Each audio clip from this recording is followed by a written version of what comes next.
प्रणाम प्रभु, मुझे क्षमा करें, मुझे आपके आगमन का आभास ही नहीं हुआ।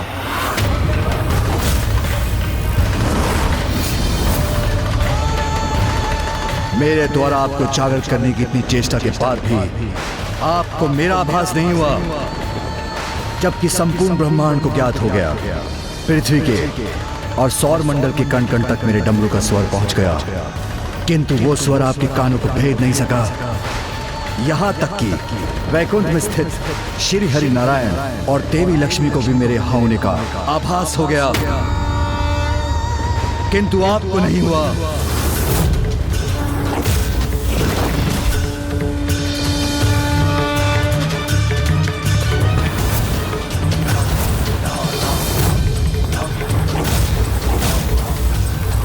अनुशासन खो चुके देवताओं को भी मेरे यहाँ होने का आभास हो गया और उन्होंने भी मुझे प्रणाम कर मेरा स्वागत किया, किंतु आप स्वयं में ही डूबे रहे। प्रतीत होता है देवताओं में अभी भी व्यवहारिक अनुशासन शेष है, किंतु आप नहीं। इसलिए आपको उसका दंड अवश्य प्राप्त होना चाहिए। इसलिए आपको उसका दंड अवश्य प्राप्त होना चाहिए।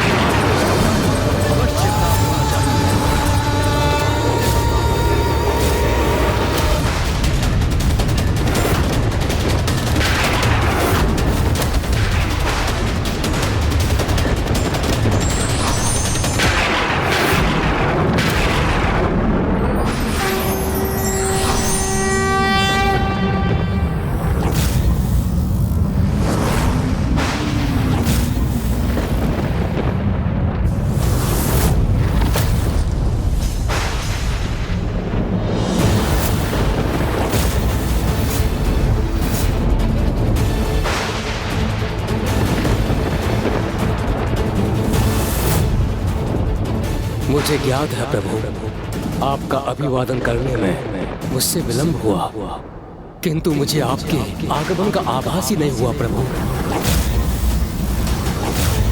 इस भूल के लिए आप जो भी दंड मुझे देना चाहें, मुझे सहर्ष स्वीकार है। यदि इस भूल के लिए आप मेरा शीश मेरे तन से विलग करें, ये भी मुझे स्वीकार है प्रभु।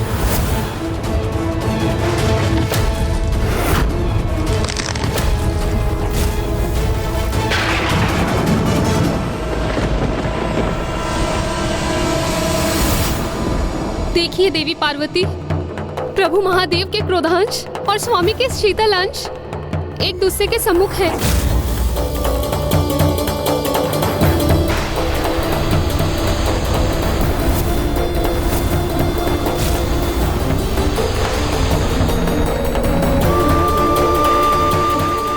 अब तो कुछ कीजिए देवी, क्योंकि मेरे स्वामी की शीतलता भला प्रभु महादेव की ज्वाला का सामना कैसे करेगी।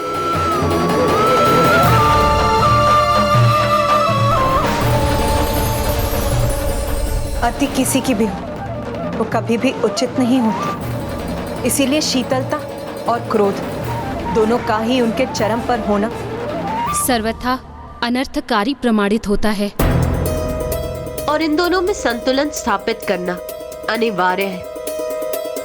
और संतुलन तो भ्राता श्री हरि नारायण का ही स्वभाव है, और भ्राता नारायण प्रभु महादेव का क्रोध शांत कर सकते हैं। भ्राता नारायण प्रभु महादेव का क्रोध शांत कर सकते हैं।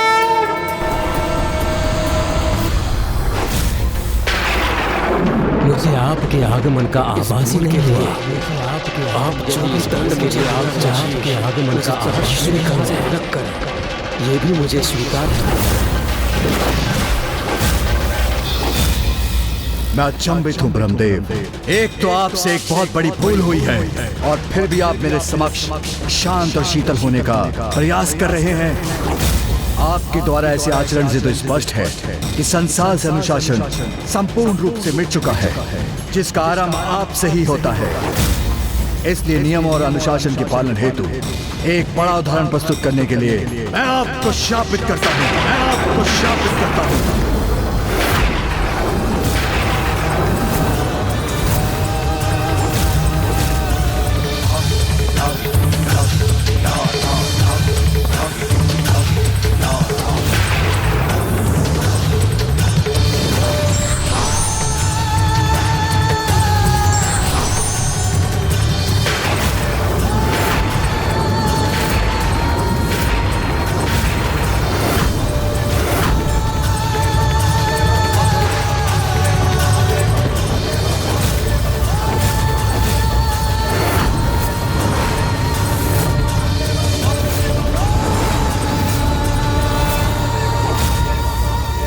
रुकिए महादेव।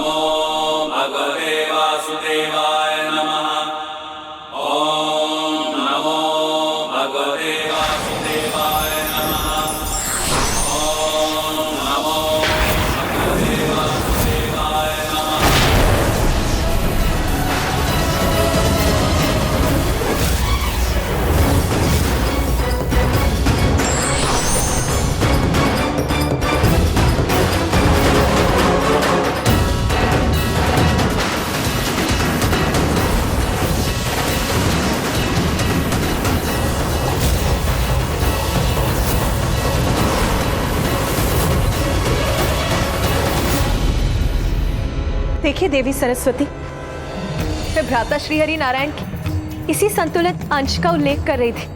देखिए देवी, किस प्रकार इस अंश के उत्पन्न होते हैं। महादेव के क्रोधांश से ब्रह्मदेव की शीतलता का बचाव हो गया है।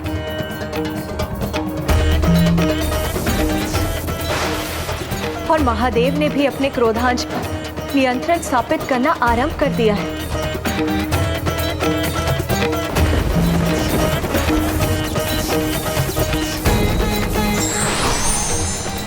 स्थिति में हस्तक्षेप करने के लिए मैं क्षमा चाहता हूं महादेव,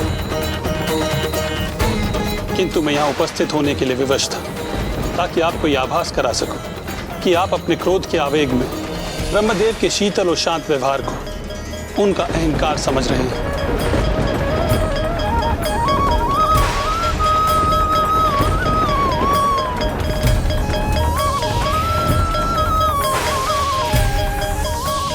क्षमा कीजिए ब्रह्मदेव, किंतु मैं आपका भी ध्यान इस ओर इंगित करना चाहता हूं कि आपके शांत और शीतल स्वभाव से ऐसा प्रतीत होता है कि इस पूर्ण घटनाक्रम से आपको कोई प्रभाव ही नहीं पड़ा। महादेव का आपके लिए प्रतीक्षा करने के लिए विवश होना और उनका क्रोध दोनों को अनदेखा कर दिया आपने।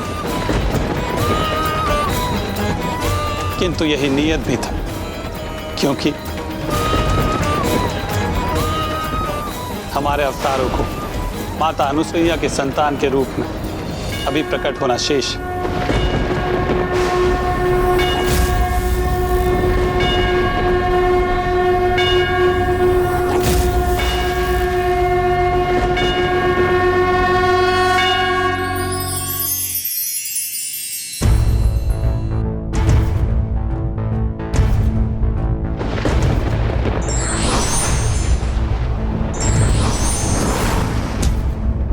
मुझे विश्वास कि आपको भी माता अनुसुईया की ममता का अनुभव अवश्य स्मरण होगा,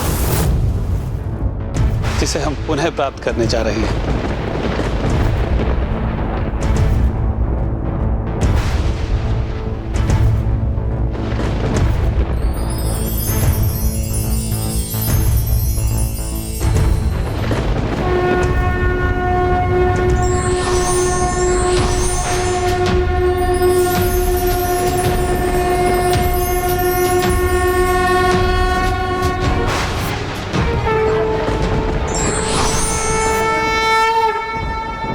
हमारे अंशों को तो उत्पन्न होना ही था, अब माता अनुसुईया द्वारा उन्हें प्राप्त करने का समय आ गया है, जिससे हम अवतार ले सकें।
नाथ अब शीघ्र ही वो अद्भुत और अद्वितीय घटना घटित होगी जिसकी हम सब इतनी उत्सुकता से प्रतीक्षा कर रहे हैं।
अब स्वामी के अवतार का आगमन हो चुका है।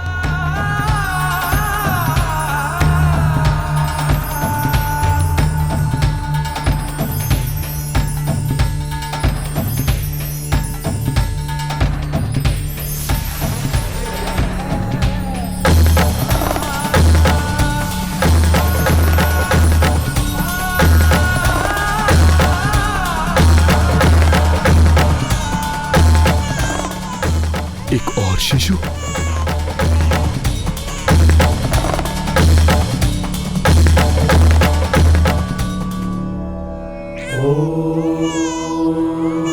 स्वस्ति न इंद्रो वृद्धश्रवाः स्वस्ति नः पूषा विश्ववेदाः स्वस्ति नस्ताक्षरो। स्वामी, आपके शिशु रूप का भी प्राकट्य हो गया अब।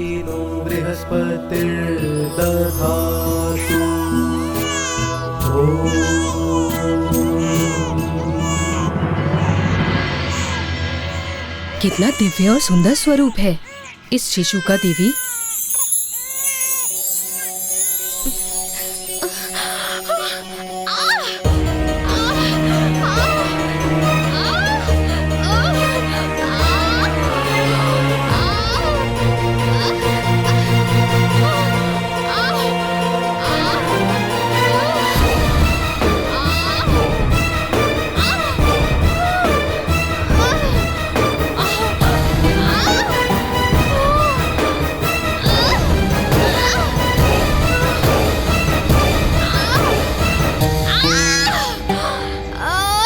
ये क्या हो रहा है? इनके तीसरे शिशु के जन्म में इतना विलंब क्यों हो रहा है? स्वामी, आपके अवतार के जन्म में ऐसी बाधा क्यों उत्पन्न हो रही है?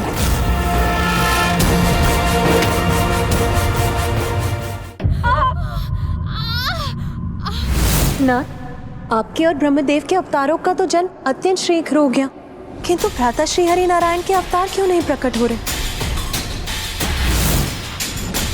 स्वामी, इस विलंब का कारण तो मुझे भी ज्ञात नहीं।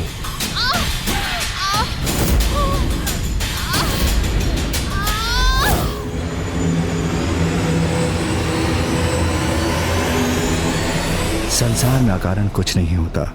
अवश्य इस विलंब का भी कोई कारण होगा देवी।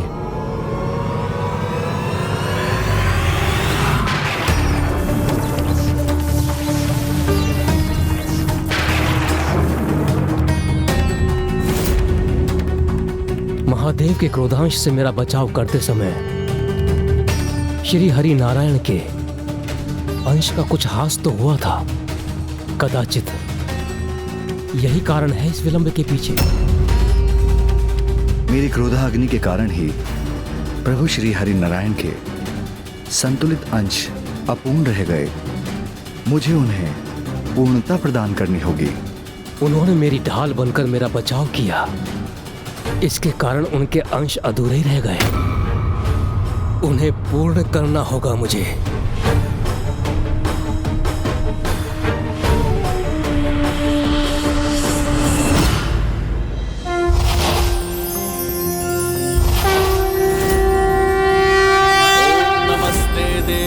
महेशाय सुरासुर नमस्कृताय भूत भव्य महादेवाय हरित पिंगल लोचनाय बलाय बुद्धिरूपिणे वैयाघ्रव संचदाय रणयाय महादंशिणे कालाय महेश्वराय पुष्पदंताय विभागाय मुखाय सर्वहराय हिरण्यश्रवसे द्वारिणे भीमाय भीम पराक्रमाय ओम नमो नमः।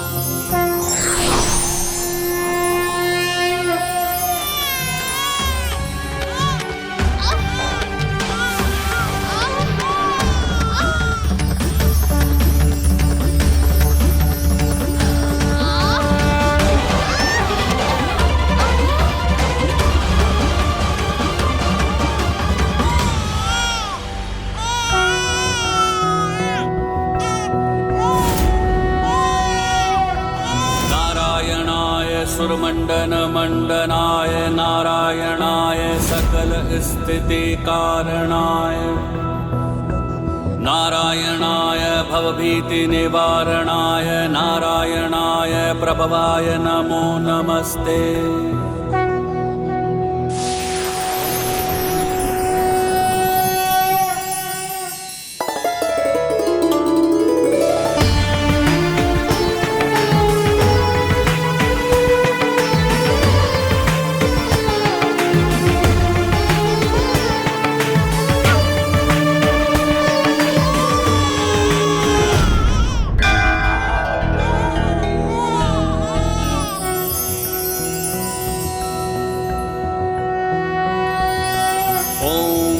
देवासो दिव्येकादशस्त पृथ्व्यामध्येकादश। मैं धन्य हुआ, प्रभु की कृपा से मुझे दिव्य और अद्भुत पुत्रों की प्राप्ति हुई है।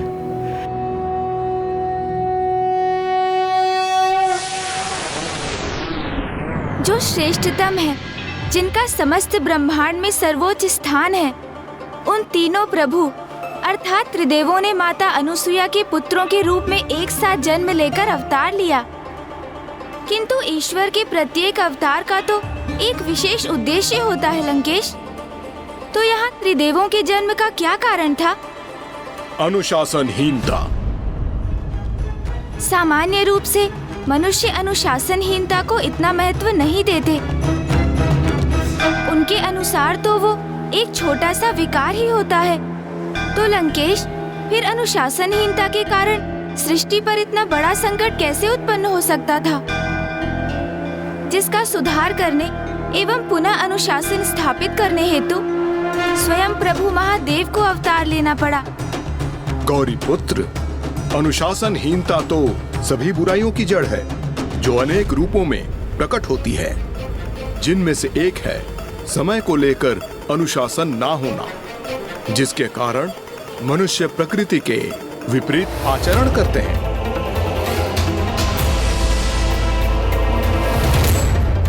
वो दिवस में सुप्त अवस्था में रहते हैं और रात्रि में जागृत होते हैं, जिससे उनके स्वास्थ्य के साथ साथ उनकी बुद्धि पर भी कुप्रभाव होता है।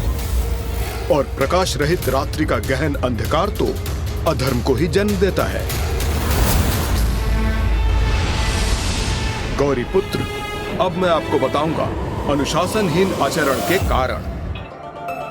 एक मनुष्य के किसी भी कर्म को करने के 4 मुख्य प्रेरणा स्रोत होते हैं, अर्थात इच्छा, वासना, आशा और तृष्णा। सभी नकारात्मकता की ओर बढ़ते जा रहे थे, जो सर्वथा अनुचित है, जिसके कारण मनुष्य धर्म विरुद्ध व्यवहार करने लगे, जिसका एक बहुत बड़ा उदाहरण है अयोग्य वंशजों द्वारा अपने ही परिवार के वरिष्ठ सदस्यों और योग्य राजाओं का वध कर उनके सिंहासन पर स्थित होना।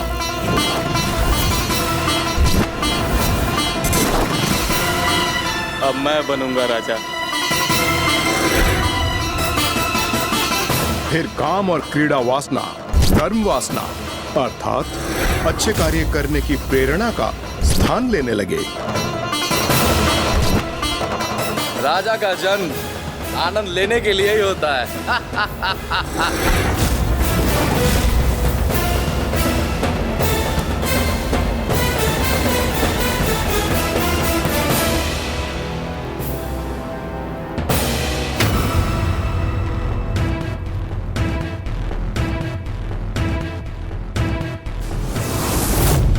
कठिन श्रम से उत्पन्न आशा का स्थान एक भ्रामक आशा के भाव ने ले लिया, जिसके अनुसार मनुष्यों के मन में यह मान्यता स्थापित हो गई कि कर्म किए बिना ही उन्हें फल प्राप्त हो जाएगा, जिसके कारण संसार में आलस्य बढ़ने लगा। मुझे मेहनत करने की क्या आवश्यकता है? मेरी भूमि पर तो अच्छी फसल स्वयं ही उत्पन्न होगी।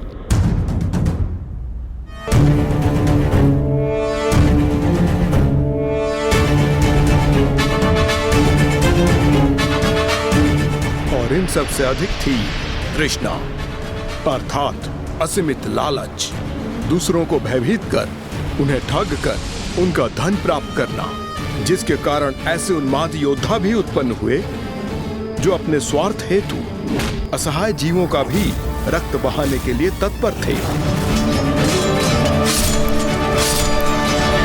और ऐसा भूलोक में ही नहीं, पाताल लोक के साथ स्वर्ग लोक में भी होने लगा। गौरीपुत्र, मनुष्य और असुर तो अंधकारी आचरण करने ही लगे थे, किंतु अब तो देवता भी अनुशासनहीनता की सीमाएं लांघने लगे थे। नियमों का पालन और विनयशीलता के साथ अनुशासित रहना तो जैसे वो भूल ही गए थे।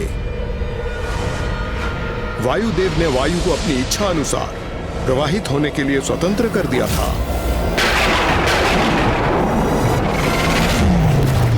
वरुण देव ने भी अपने जल को अनियंत्रित छोड़ दिया था। सूर्यदेव इच्छा अनुसार ही प्रकट होते, डूबते अथवा प्रचंड होते। यहां तक कि देवराज इंद्र के मनोदशा के अनुसार ही ऋतु निर्धारित होने लगी।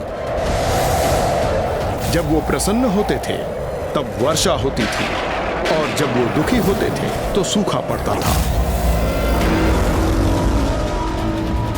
प्रभु, हमारी रक्षा कीजिए। प्रभु, हमारी सहायता कीजिए।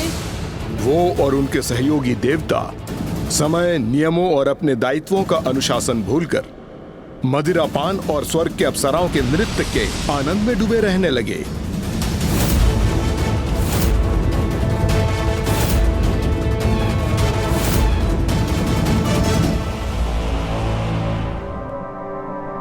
फिर तो देवता भी अपने कर्तव्यों और दायित्वों के प्रति अनुशासनहीन होकर सर्वथा बुराई के पथ पर थे लंकेश।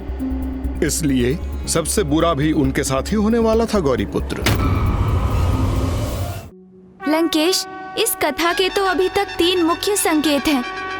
प्रथम, मानव, दानव और देवताओं को इसका ज्ञान भी नहीं था कि अनुशासनहीनता के कारण त्रिलोक अव्यवस्था एवं विनाश की ओर बढ़ रहे थे और शीघ्र जगत में अनुशासन स्थापित करने की आवश्यकता थी।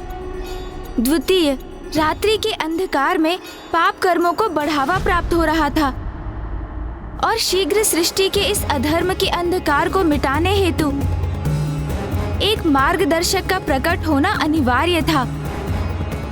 और तृतीय, एक मनुष्य की 4 प्रेरणा स्रोत अर्थात इच्छा, वासना, आशा और तृष्णा अत्यंत तीव्रता से अनियंत्रित होकर नकारात्मकता की ओर बढ़ रहे थे, जिसके कारण अधर्म में वृद्धि हो रही थी। इसलिए मनुष्य के इन 4 मूल प्रेरक स्रोतों को भी नियंत्रित करना अनिवार्य था। आप तो इस कथा का सार भली भांति समझ गए हैं गौरीपुत्र। कदाचित इसलिए आपको ज्ञान विधाता भी कहा जाता है। तो अब मैं और स्पष्ट कर दूं गौरीपुत्र, रात्रि के मार्ग को प्रकाशित करने वाले मार्गदर्शक का होना, यही 3 मुख्य कारण थे त्रिदेवों के अवतार के। तो फिर लंकेश, किन प्रभु के अवतार ने किस दायित्व को निभाया और कैसे? इसमें तो तीनों का ही योगदान था। प्रथम समस्या का समाधान तो श्री हरि नारायण के अवतार ने किया, जिनमें प्रभु शिव शंकर शंभु और पितामह ब्रह्मदेव की आंशिक शक्तियां भी समाहित थी। इसलिए वो 3 शीश के साथ प्रकट हुए थे और उनमें तीनों देवों के गुण भी थे। तब तो वो अवश्य प्रभु दत्तात्रेय ही रहे होंगे। प्रभु दत्तात्रेय तो योग गुरु होने के साथ गुरुओं के भी गुरु थे। जिन्होंने स्वयं ही समस्त शिक्षा और ज्ञान प्राप्त किए।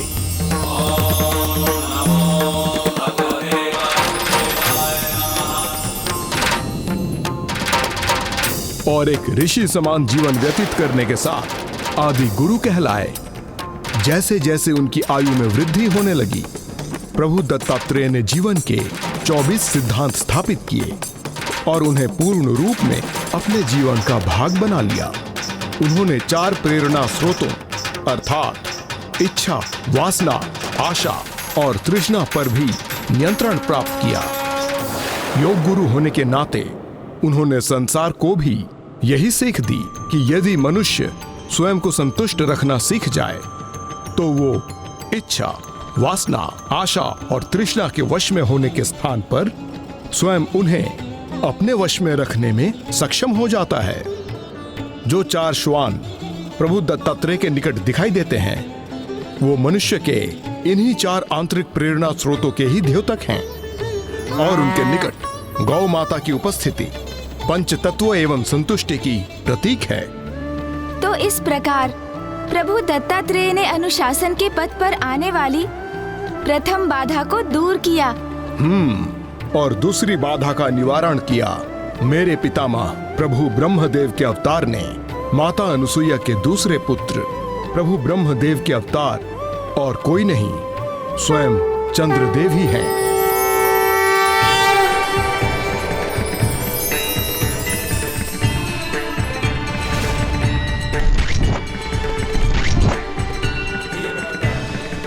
अर्थात रात्रि काल में प्रकाशित रहकर प्रभु ब्रह्मदेव ने चंद्र के रूप में रात्रि काल में होने वाले पापों को रोकने हेतु मानवता को रात्रि प्रकाश रूपी मार्गदर्शन प्रदान करना आरंभ किया। अनुशासन विहीनता से उत्पन्न अशुद्धताओं को चंद्र और प्रभु दत्तात्रेय ने दूर किया, किंतु अभी भी वास्तविक समस्या तो शेष ही थी और उसे दूर करना प्रभु शिव शंकर शंभु के अवतार का दायित्व था, जिन्होंने दंड देकर मनुष्य में नियमों की अवहेलना करने की प्रवृत्ति को सुधारना आरंभ कर दिया। और उनकी इस कठोरता के कारण उन्हें ऋषि दुर्वासा के नाम से सभी जानने लगे। ऋषि दुर्वासा के नाम से सभी जानने लगे। ऋषि दुर्वासा जो अनुशासन और क्रोध के पर्याय थे।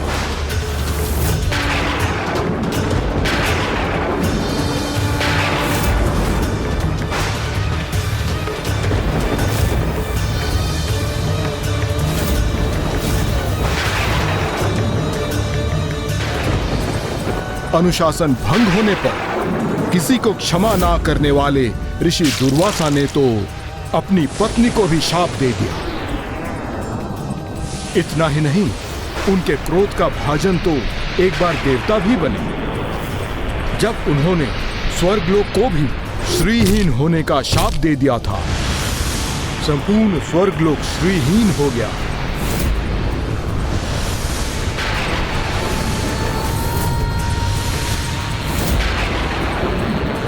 और इसी शाप के कारण देवी लक्ष्मी ने वैकुंठ धाम का त्याग कर दिया। ये उन्हीं दुर्वासा ऋषि की कथा है गौरी पुत्र, जो अब मैं आपको आगे सुनाने जा रहा हूं।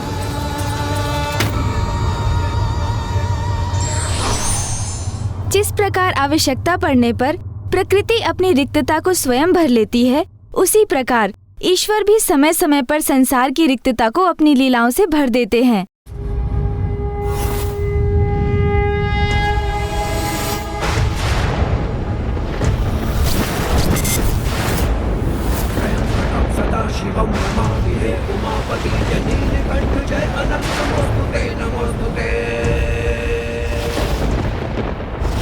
अब मनुष्य और देवताओं को अनुशासन के सुपथ पर लौटाने का पूर्ण दायित्व प्रभु ऋषि दुर्वासा का ही था।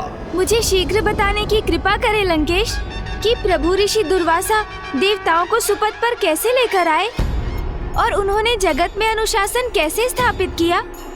धैर्य रखिए गौरी पुत्र, मैं कुछ ही समय के उपरांत आपको संपूर्ण कथा सुनाऊंगा, क्योंकि अब मेरे द्वारा प्रभु के आत्मलिंग की पूजा संपन्न होने ही वाली है। चंदन लेप, बेलपत्र, पुष्प और फल तो मैं अर्पित कर चुका हूँ। अब तो मैं पंचनद के जल से प्रभु के आत्मलिंग का अभिषेक करने का इच्छुक था, किंतु मेरे यहाँ स्थित होने के कारण वो संभव नहीं। इसलिए भस्म अभिषेक आरती कर अपनी पूजा समाप्त करूंगा मैं, और वो भस्म मेरे अपने शरीर के अंग का भस्म होगा। ओम नमः शिवाय, ओम नमः शिवाय, ओम नमः शिवाय। जटाटवी कलज्वल प्रवाह भावित स्थले गले लंब्य लंबितांबुजंग तुंग मालिका।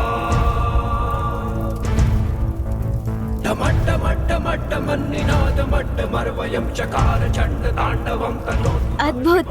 लंकेश ने अपनी तपोशक्ति से पवित्र अग्नि उत्पन्न कर ली। गौरी पुत्र, अपने हाथ को अग्नि को सौंपकर उसके भस्म से आपके समक्ष प्रभु के आत्मलिंग का भस्म अभिषेक संपन्न करेगा ये प्रभु शिव शंकर शंभु के भक्त लंकेश। मुझे किसी युक्ति से लंकेश को ऐसा करने से रोकना होगा।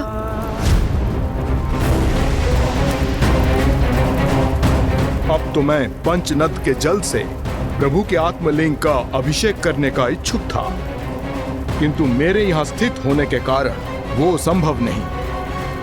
संभव है।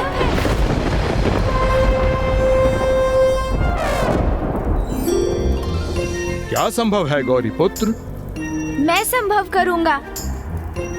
भस्म अभिषेक के स्थान पर आप पंचनद के जल से अभिषेक कीजिए ना प्रभु का। मैं करूंगा आपकी सहायता लंकेश। किंतु अपनी पूजा में मैं आपकी सहायता स्वीकार कर आपका उपकार क्यों लूं? इसमें कैसा उपकार लंकेश? आप भी तो मुझे प्रभु महादेव के 19 अवतारों की कथाएं सुना रहे हैं, तो क्या मैं आपकी इच्छा पूर्ण नहीं कर सकता? उचित है गौरी पुत्र।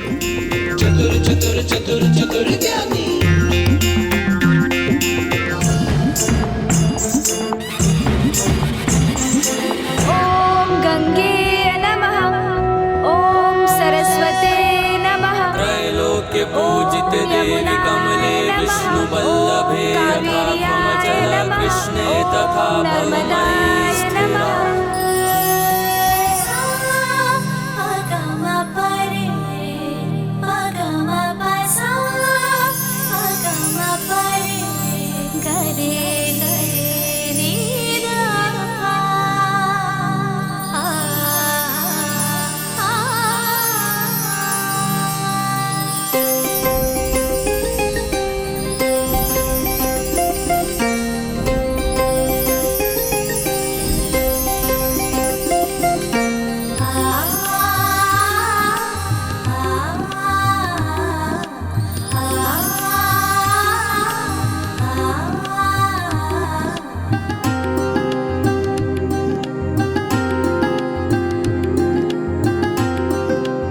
ये तो अति उत्तम है।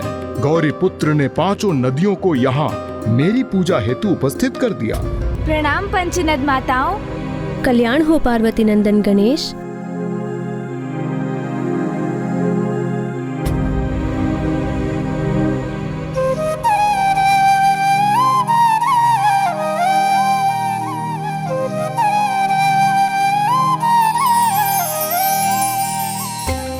ये तो स्वयं प्रभु महादेव के आत्मलिंग है। इनकी पावन दिव्यता के समक्ष नतमस्तक है हम, क्योंकि स्वयं जगत पिता प्रभु महादेव का ही इसमें वास है। प्रणाम प्रभु।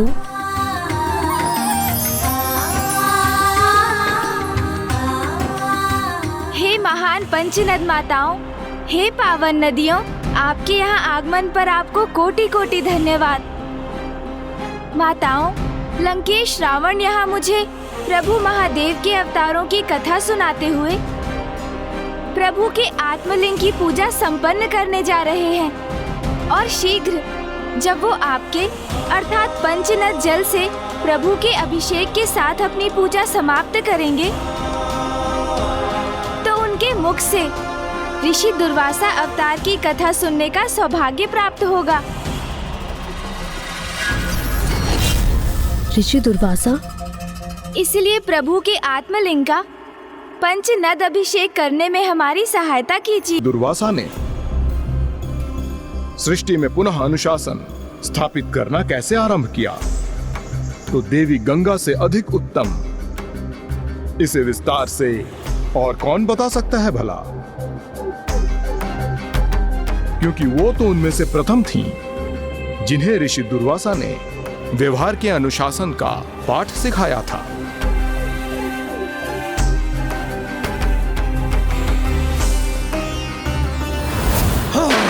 इतना बड़ा दुस्साहस बालिका, स्नान करते ऋषि का उपवास करने का दंड तुम्हें अवश्य भोगना होगा। क्या ये सत्य है माता? क्या ऐसा कुछ घटित हुआ था?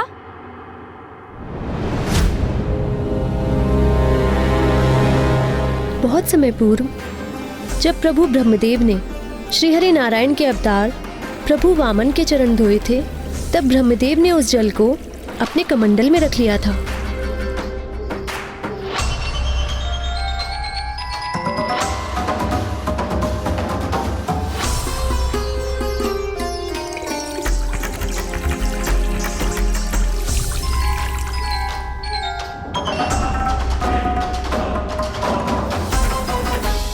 उसी पवित्र जल में ब्रह्मदेव के कमंडल के ही भीतर मैंने एक बालिका के रूप में जन्म लिया था।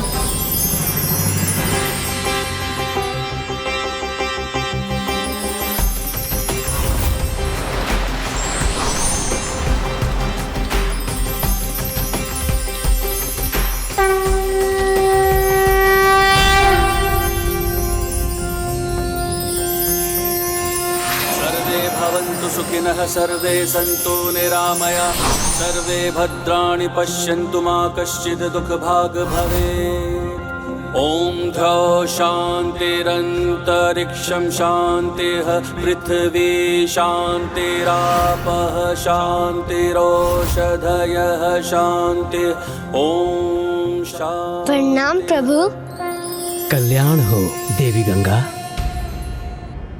फिर उसी नन्ही बालिका के रूप में प्रभु ब्रह्मदेव ने अपनी पुत्री के समान ब्रह्मलोक में ही मेरा पालन पोषण किया।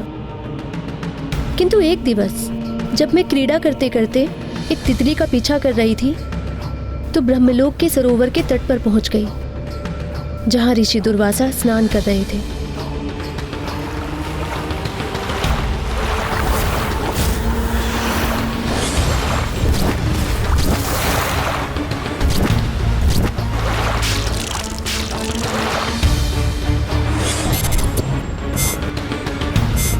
ओम नमः शिवाय।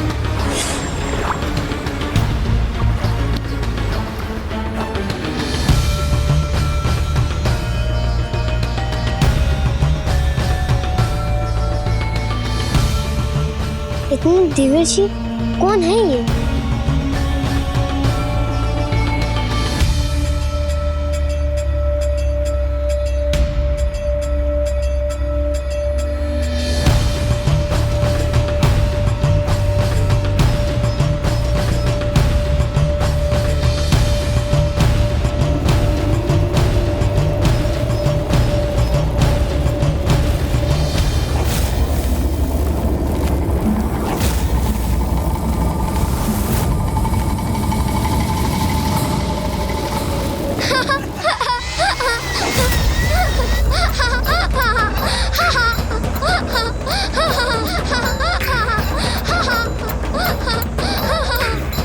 किसके हंसने का स्वर है?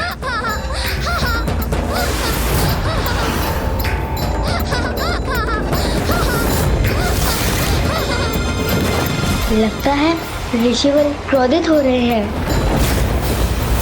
मुझे भय का आभास हो रहा है। इतना बड़ा दुस्साहस बालिका, स्नान करते ऋषि का उपवास करने का दंड तुम्हें अवश्य भोगना होगा। अपनी इस उद्दंडता से तुमने व्यवहार के अनुशासन को भंग किया है बालिका। ब्रह्मलोक में पालन पोषण होने के उपरांत भी तुम्हें इतना ज्ञात नहीं कि किसी को स्नान करते हुए नहीं देखना चाहिए और न ही किसी को असुविधा की अवस्था में देखकर हंसना चाहिए। यह शिष्टाचार के विरुद्ध है, जो व्यवहार के अनुशासन का प्रथम एवं महत्वपूर्ण भाग है। हे ऋषिवर, मुझसे बहुत बड़ी त्रुटि हुई है, मुझे क्षमा कर दीजिए।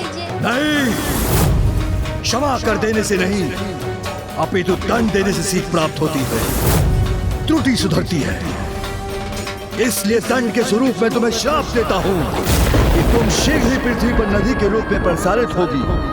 वो नदी जिसमें सारे मनुष्य अपने पापों से मुक्त होने के लिए स्नान करेंगे। इस प्रकार तुम्हें अपने पाप का दंड प्राप्त होगा।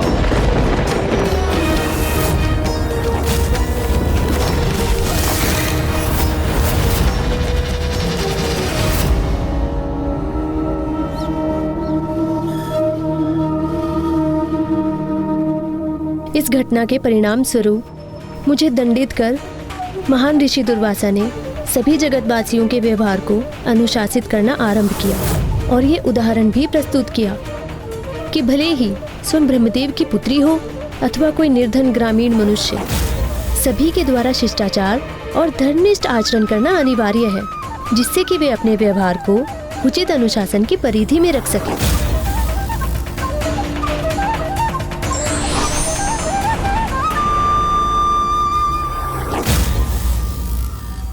प्रभु ऋषि दुर्वासा ने इस घटना से मात्र शिष्टाचार की ही सीख नहीं दी, अपितु उन्होंने तो माता गंगा को संसार की सर्वाधिक पवित्र नदी के रूप में स्थापित कर जगत को अपने पाप धोकर स्वयं को सुपथ पर चलने का मार्ग भी दर्शाया। किंतु मैं तो इस बात से अचंभित हूँ लंकेश कि उन्होंने स्वयं सृष्टि के रचयिता ब्रह्मदेव की पुत्री को दंडित करने के पूर्व एक बार भी विचार नहीं किया। ऐसा क्यों लंकेश, कृपया बताइए। गौरी पुत्र, प्रभु ऋषि दुर्वासा के लिए किसी भी संबंध से उच्च स्थान तो अनुशासन के पालन का ही था। देवी गंगा का तो उनसे कोई व्यक्तिगत संबंध नहीं था। उन्होंने तो अपनी अर्धांगिनी को भी दंडित करने में तनिक भी विचार नहीं किया। उन्हें उनके दोष के लिए मृत्यु दंड दिया ऋषिवर ने। एक दिवस ऋषि दुर्वासा यात्रा के पश्चात क्लांत अवस्था में अपने निवास स्थान पहुंचे और उन्होंने अपनी अर्धांगिनी से विश्राम की इच्छा व्यक्त की, किंतु इसके साथ ही उन्होंने अपनी अर्धांगिनी को यह भी निर्देश दिया कि वे उन्हें ब्रह्म मुहूर्त की बेला में ही जगा दें। किंतु ऋषि दुर्वासा की पत्नी में अनुशासन की कमी आ चुकी थी, जिसके कारण ही स्वामी के पूर्व में दिए गए निर्देश के उपरांत भी उन्हें इसका ध्यान ही नहीं रहा। ब्रह्म मुहूर्त की बेला में कुछ समय के लिए उनके नेत्र अवश्य खुले, किंतु फिर आलस्य के विकार ने उन्हें जड़ कर दिया, जिससे उन्होंने ऋषि दुर्वासा की आज्ञा और उनके निर्देश की अवहेलना की। ब्रह्म मुहूर्त में निद्रा से जागृत कीजिएगा, जिससे मैं नियम अनुसार अपनी पूजा संपन्न कर सकूं।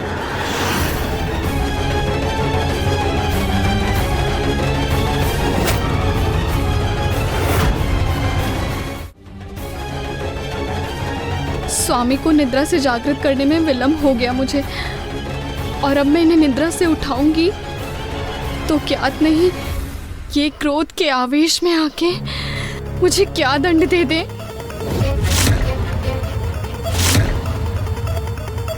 और यदि मैंने इन्हें जागृत नहीं किया तो भी इनका दंड देना निश्चित है। ये कैसी दुविधा उत्पन्न हो गई है मेरे लिए। अब मैं क्या करूं?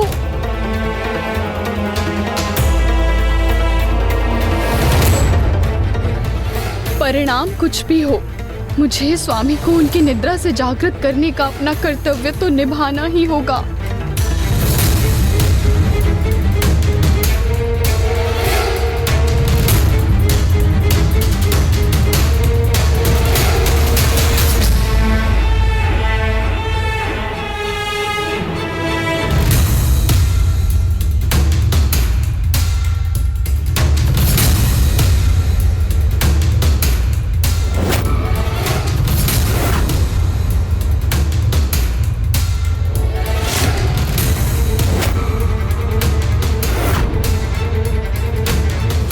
ब्रह्म मुहूर्त में निद्रा से जागृत कीजिएगा।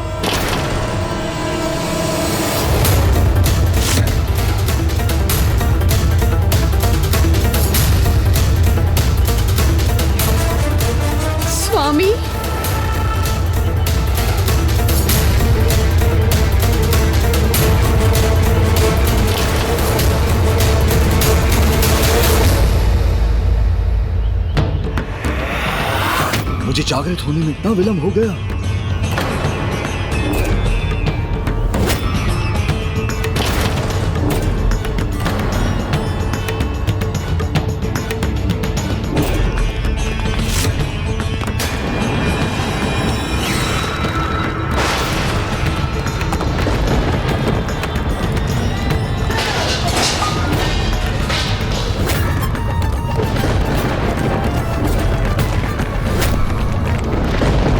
स्वामी क्रोधित होंगे, इसकी आशंका तो थी मुझे, किंतु उनका ऐसा अपार क्रोध जागृत होगा, इसकी कल्पना नहीं की थी मैंने।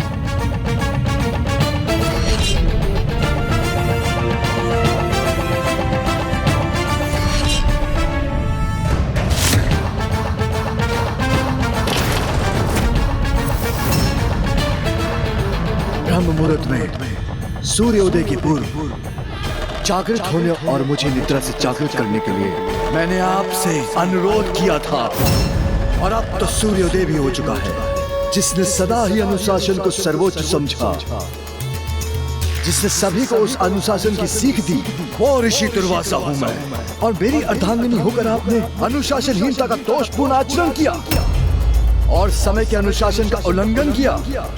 मुझे क्षमा कर दीजिए स्वामी, मुझसे भूल हो गई। मुझे ज्ञात नहीं मैं किस प्रभाव में आकर जागृत होकर भी पुनः सुप्तावस्था में चली गई। मुझे क्षमा कीजिए स्वामी। यदि आज हमने अपनी अर्धांगिनी को क्षमा कर दिया, तो फिर अनुशासनहीनता के लिए मैं किसी को कैसे दंडित करूंगा? और यदि मैं सभी जनों को उनके दोषपूर्ण व्यवहार के लिए क्षमा करने के लिए विवश हुआ, तो मैं अनुशासन स्थापित कैसे करूंगा? इसलिए आपको अपने दोष का दंड तो भुगतना ही होगा देवी, और जिसके कारण मुझे भी आपका वियोग सहना होगा, और जिसके कारण मुझे भी आपका वियोग सहना होगा। ये क्या कह रहे हैं स्वामी? मुझे कैसा दंड देने का विचार कर रहे हैं?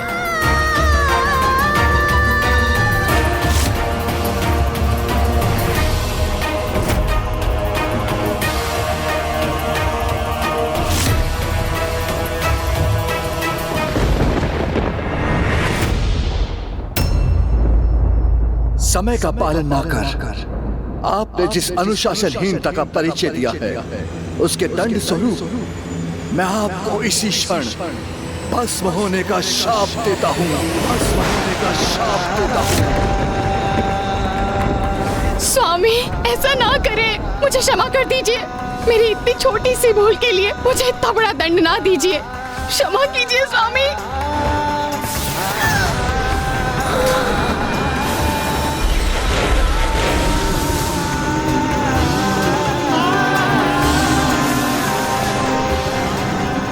सृष्टि में अपने महान दायित्व को निभाने हेतु मैं किसी भी प्रकार का भेदभाव नहीं कर सकता देवी।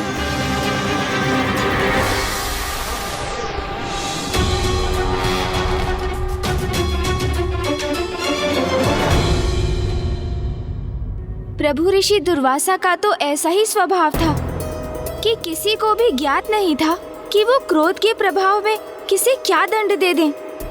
किंतु बहुत दुख की बात है कि जगत कल्याण हेतु संसार को समय का अनुशासन सिखाने के लिए ऋषि दुर्वासा को अपने स्वभाव में इतनी कठोरता का परिचय देना पड़ा। आपको तो ज्ञात है गौरी पुत्र, अपने लक्ष्य तक पहुंचने के लिए कोई सरल अथवा छोटा मार्ग नहीं होता। सभी को सफलता की ओर अपने प्रत्येक पग पर सीख प्राप्त करते हुए और संघर्ष के साथ ही आगे बढ़ना होता है। फिर भले ही लक्ष्य प्राप्त करने हेतु कुछ भी क्यों न सहन करना हो। लंकेश, क्या प्रभु ऋषि दुर्वासा भी अपनी अर्धांगिनी के वियोग के अतिरिक्त किसी और कष्ट को भी सहने पर विवश हुए थे? हाँ गौरी पुत्र, ऋषि दुर्वासा के ससुर को जब अपनी ही पुत्री के भस्म हो जाने के बारे में ज्ञात हुआ, तो ऋषि दुर्वासा के लिए उनके क्रोध का कोप और कटु वचन अनायास ही फूट पड़े।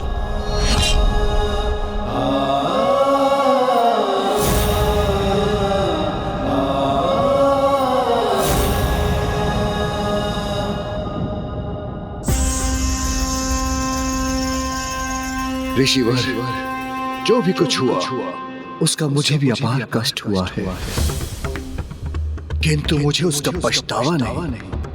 क्योंकि मैंने तो वही किया है जो संसार में पुनः समय का अनुशासन स्थापित करने के लिए अनिवार्य था। ऐसा कर मैंने संसार के समक्ष ये उदाहरण प्रस्तुत किया है कि अनुशासनहीनता के कितने गंभीर परिणाम होते हैं, किंतु आपकी पुत्री और मेरी अर्धांगिनी का त्याग व्यर्थ नहीं होगा। मैं यहाँ भस्म हुई अपनी निष्ठावान अर्धांगिनी को वरदान देता हूँ कि वो कदली फल में परिवर्तित होंगी।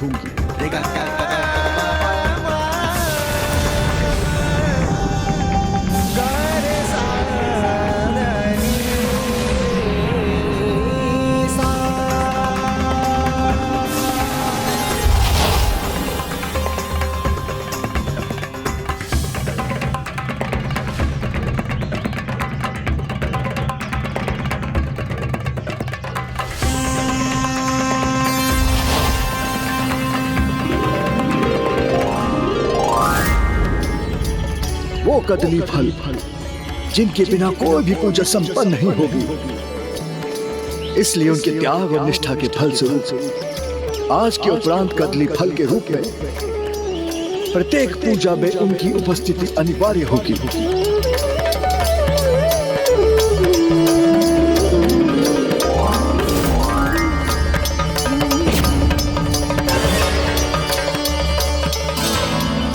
इस प्रकार ऋषि दुर्वासा ने समस्त संसार को ये बताया कि दिव्य पुरुषों के क्रोध में भी कोई ना कोई जगत कल्याण अवश्य ही छिपा रहता है, और उनके इस क्रोध से प्रकट होने वाले उत्तम परिणामों के साथ उसका सर्वाधिक अनिष्टकारी प्रभाव भी प्रकट होने वाला था।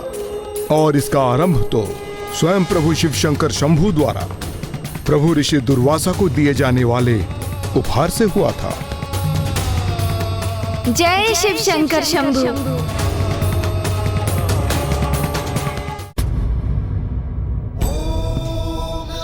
प्रणाम महादेव।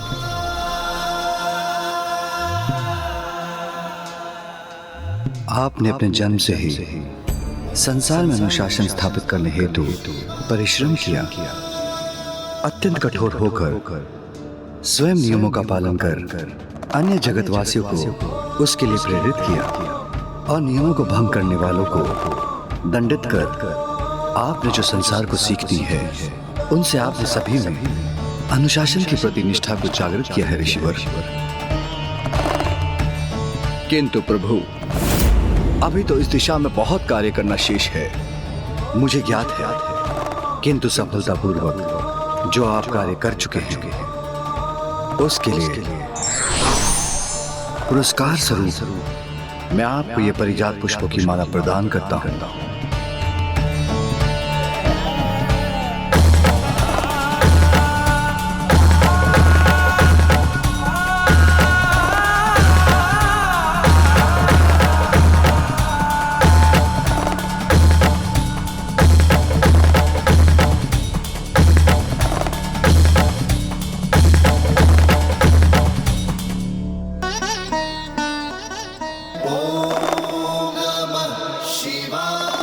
मुझे ये महान उपहार प्रदान करने के लिए आपको कोटि कोटि धन्यवाद प्रभु। ओम नमः शिवाय।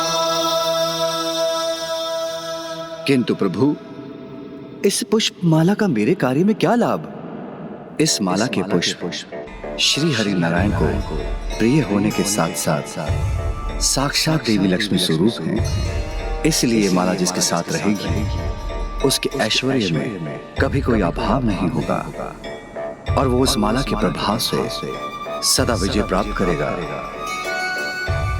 जब भी आपको कोई ऐसा सुपात्र दिखाई दे जो उसके योग्य हो, आप ये माला उसे प्रदान कीजिएगा।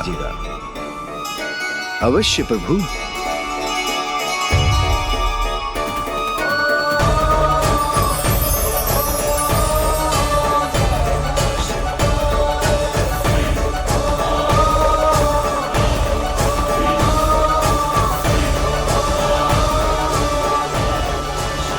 क्या हुआ लंकेश?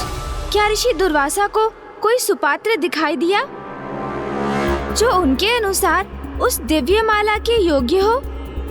हाँ गौरी पुत्र, किंतु प्रभु ऋषि दुर्वासा को जिसकी योग्यता पर विश्वास हुआ, उसने स्वयं को अयोग्य प्रमाणित कर उनके इस विश्वास को खंडित कर दिया।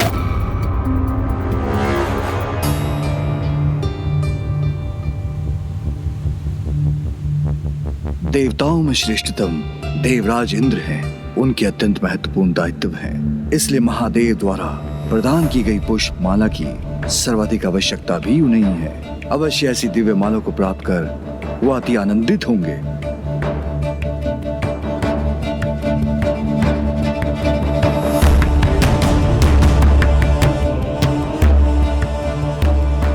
ये कैसी अवस्था है स्वर्ग की?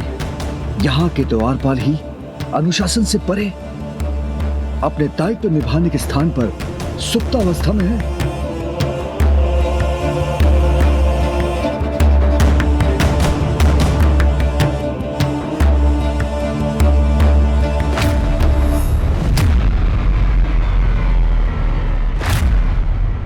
और स्वर्ग के भीतर भी सभी प्रकार की अव्यवस्था ही दिखाई दे रही है मुझे।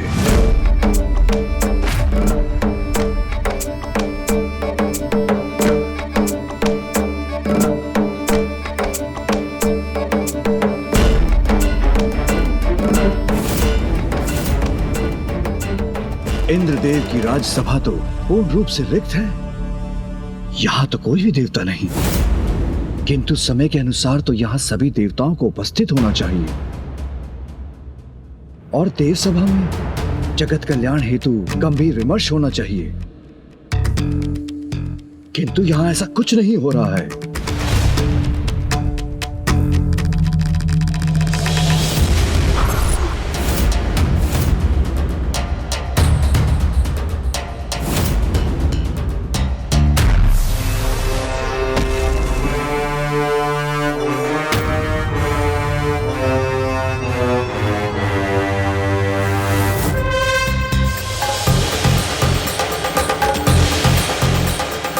प्रणाम ऋषिवर।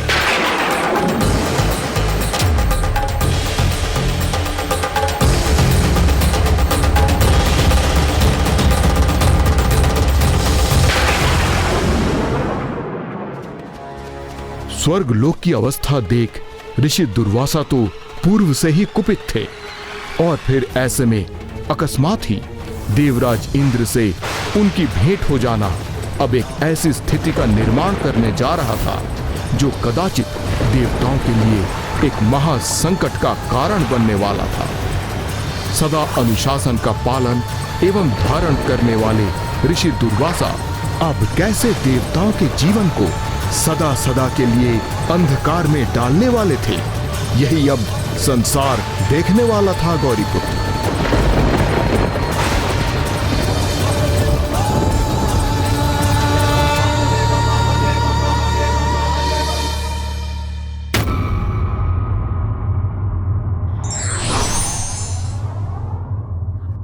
विवेकशील व्यक्तियों का समाज के प्रति बड़ा दायित्व होता है।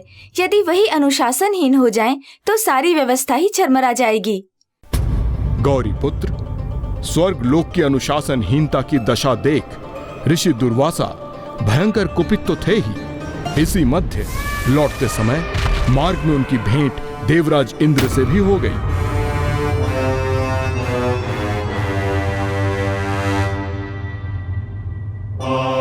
प्रणाम ऋषिवर।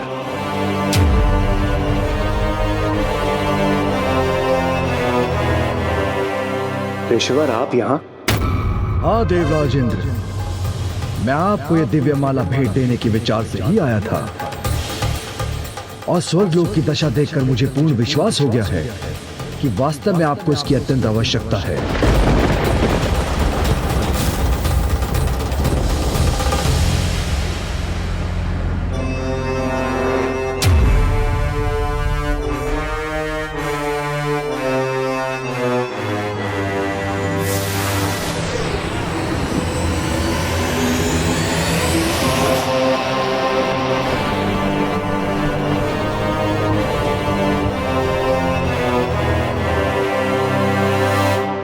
क्षमा कीजिए ऋषिवर, देवराज इंद्र हूं मैं।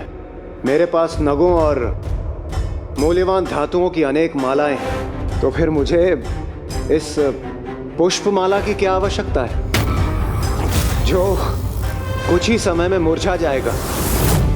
हाँ, कदाचित मेरे सखा, मेरे वाहन गज श्रेष्ठ एरावत को यह अत्यंत प्रिय है। एरावत,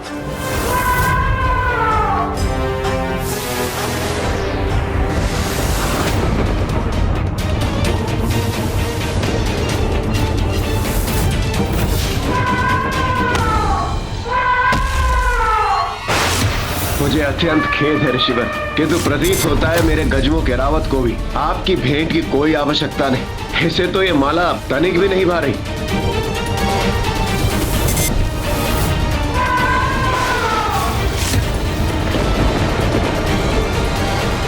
इतना अहंकार, ये तो सर्वथा अनुचित है।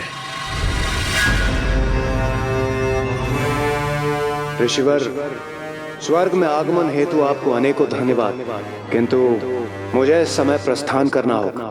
स्वर्गलोक की रंगशाला में अन्य देवता मेरी प्रतीक्षा कर रहे हैं। ऋषिवर, मुझे अविलंब स्वर्गलोक की रंगशाला की ओर बढ़ने की अनुमति दीजिए।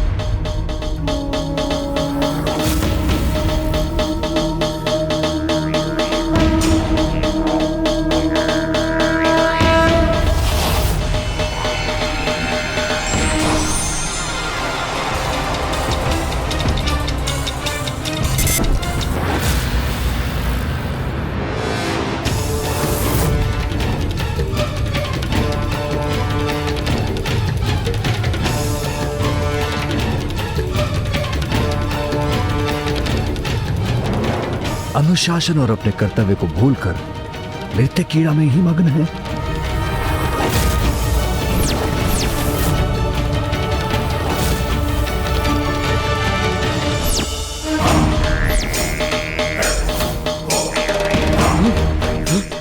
ये क्या? हमारे इतने प्रयासों के उपरांत भी हम हवन कुंड में अग्नि प्रज्वलित क्यों नहीं कर पा रहे हैं? ऋषि मुनि तपस्या कर अग्निदेव का आह्वान कर रहे हैं और अग्निदेव उनके आह्वान को अनसुना कर रहे हैं, तो फिर सृष्टि में यज्ञ आदि कैसे संपन्न होंगे?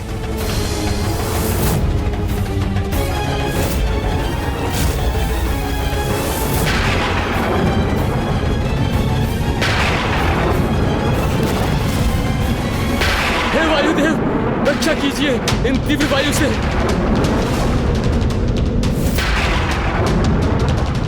वायुदेव भी अपने समस्त दायित्व भूलकर यहीं स्थित है।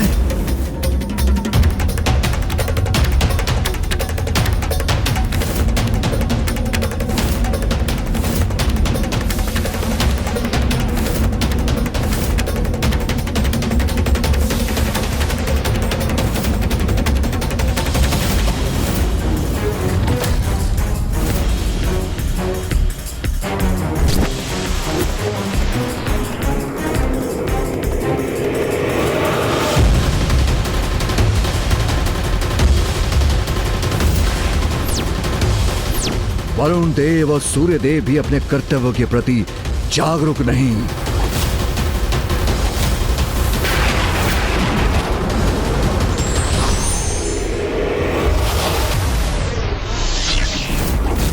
ऋषिवर, किस विचार में डूबे हैं आप?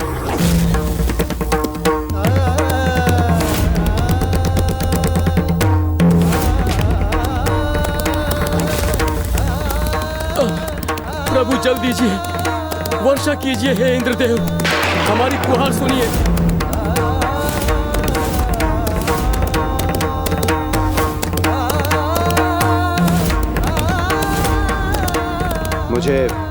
मुझे आज्ञा दे ऋषिवर। स्वर्गलोक की रंगशाला में अन्य देवता मेरे आगमन की प्रतीक्षा कर रहे हैं। मुझे आज्ञा दें। एरावत,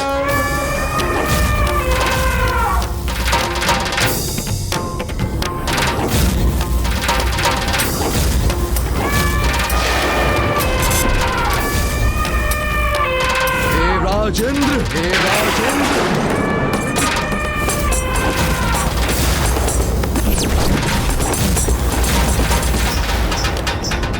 अपने कर्म का फल तो लेते जाइए। आपने स्नेहपूर्वक दिए गए उपहार का ही अपमान नहीं किया, किंतु स्वयं महादेव द्वारा प्रदान की गई समृद्धि प्रदान करने वाले उस दिव्य माला का तिरस्कार कर उसे नष्ट किया है। और ये कुछ नहीं इंद्रदेव, आपके अहंकार के चरम का ही परिणाम है, जो आपके व्यवहार के अनुशासन की अवमानना करने के कारण प्रकट हुआ है। आप सभी देवताओं के व्यवहार का तो क्या, कर्म, धर्म और समय के अनुशासन का उल्लंघन किया है, और आप अभी भी कर रहे हैं। जिस समय जगत कल्याण हेतु आपको तेज सभा में होना चाहिए, उस समय आप क्रीड़ा और आनंद के लिए रंगशाला में उपस्थित हैं। जब जगत के प्रत्येक भाग से पीड़ित मनुष्य देवताओं से सहायता की गुहार लगा रहे हैं, तो यहाँ स्वर्गलोक में आप देवताओं के कानों में मात्र और मात्र अप्सराओं के पायलों की झंकार गूंज रही है।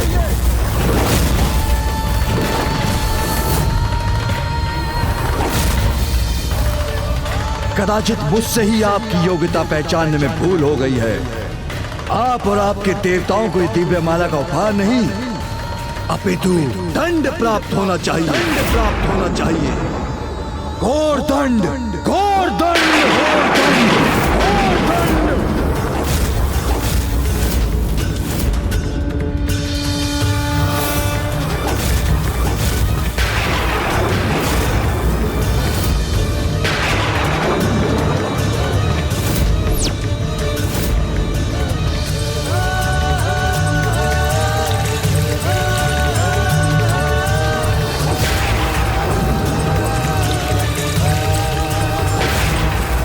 सभी देवताओं को शाप देता हूं कि आप और आपके समस्त देवता और ये स्वर्गलोक इसी समय श्रीहीन हो जाएंगे। अर्थात आप सभी प्रकार के सुख, समृद्धि, धन, तेज और शक्ति से रिक्त हो जाएंगे। नहीं ऋषिवर, मेरी इतनी छोटी सी भूल का समस्त देवताओं को क्यों दंड दे रहे हैं आप? वो भी इतना कठोर दंड। इस प्रकार तो हम समस्त देवता अपना सर्वस्व खो बैठेंगे। यही उचित होगा। मुझे पूर्ण विश्वास है, जिसमें अनुशासन नहीं होता वो किसी भी सुख के योग्य नहीं होता।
ये क्या हो रहा है हमारे साथ?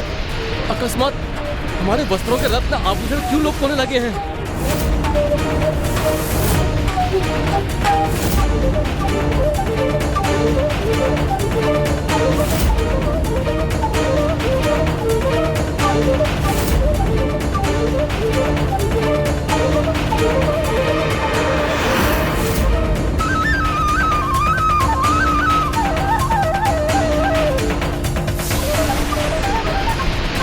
देवी लक्ष्मी,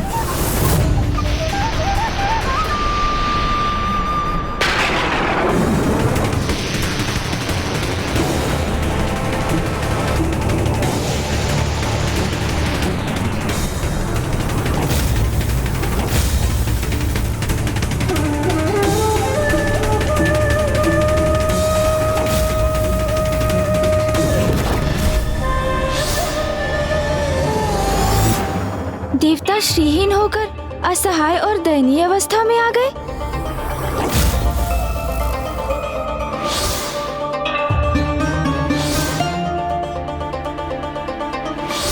वैकुंठ और स्वर्गलोक दोनों ही निस्तेज हो गए। गौरी पुत्र, प्रभु ऋषि दुर्वासा के शाप के परिणाम स्वरूप देवताओं के प्रिय आराध्य हरि नारायण भी श्रीहीन हो गए, क्योंकि श्री अर्थात देवी लक्ष्मी को उनके निकट से भी लुप्त होने पर विवश होना पड़ा। इसलिए न वैकुंठ में अब कोई आभा शेष थी और ना ही स्वर्गलोक में।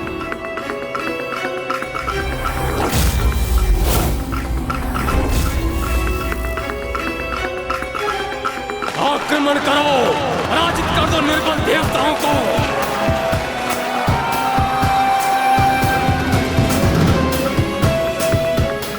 ये कैसी दुर्दशा हो गई हमारी।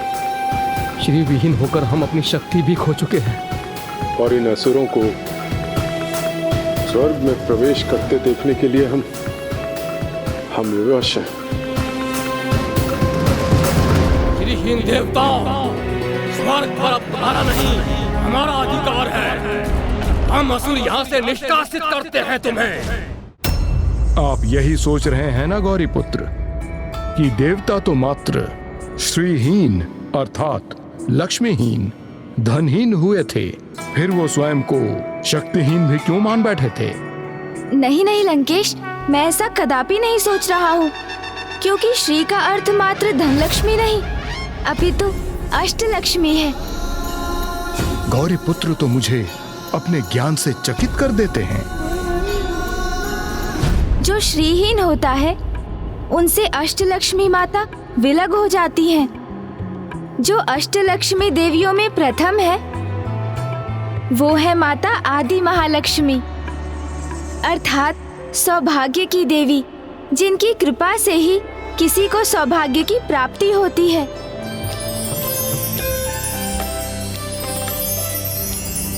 सुनत वंदित सुंदरी माधवी चंद्र सहोदरी है ममाए, मुनि गण वंदित मोक्ष प्रदायनी मंजुल भाषिणी वेदनुते, पंकज वासिनी देव सुपूजित सद्गुण वर्षिणी शांतियुते।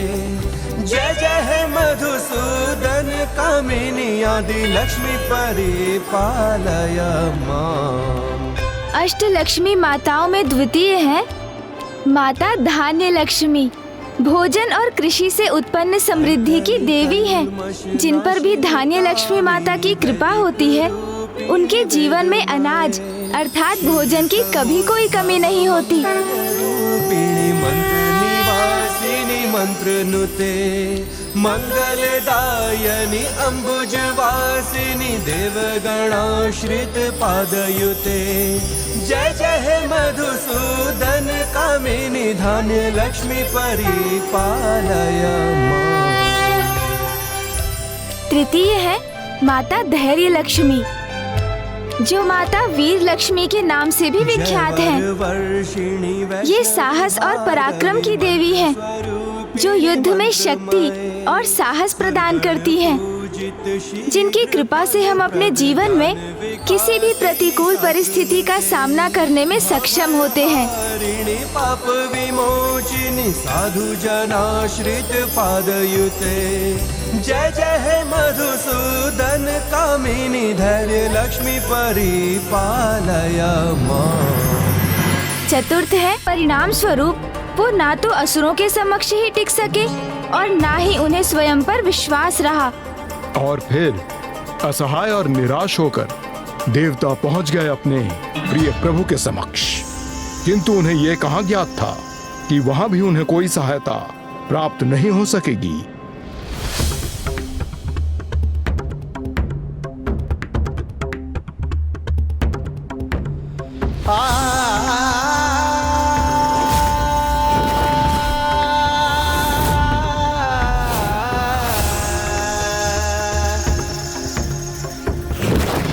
ये क्या, माता लक्ष्मी नहीं है यहाँ? माता लक्ष्मी से रिक्त वैकुंठ भी आभाविहीन हो गया।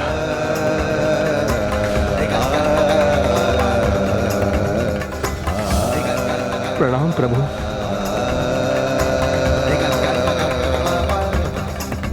हाँ देवगण, मुझे ज्ञात है कि आप सभी श्रीहीन हुए और उसी कारणवश देवी लक्ष्मी मुझसे विलग हुई। वैकुंठ अपना तेज, अपनी दिव्यता खोने पर विवश हो गया। यदि आप सभी मेरे समक्ष यहाँ मुझसे सहायता की आशा लेकर आए हैं, तो मैं आपको स्पष्ट कर दूं कि मैं आपकी सहायता करने में असमर्थ हूं, कि मैं आपकी सहायता करने में असमर्थ, कि मैं आपकी सहायता करने में असमर्थ हूं। प्रभु, हम पर कृपा कीजिए प्रभु। हम पर कृपा कीजिए प्रभु। हम पर कृपा कीजिए। हम पर कृपा कीजिए। हम पर कृपा कीजिए प्रभु। हमारी इस घोर विपदा के समय हमें इस प्रकार निराश मत कीजिए प्रभु। हमारी रक्षा कीजिए प्रभु। हमारी सहायता कीजिए, सहायता कीजिए हमारी। देवगण, कृपा और सहायता की भिक्षा तो आप उनसे मांगे जिन्होंने आपको इस कठोर दंड से दंडित किया है।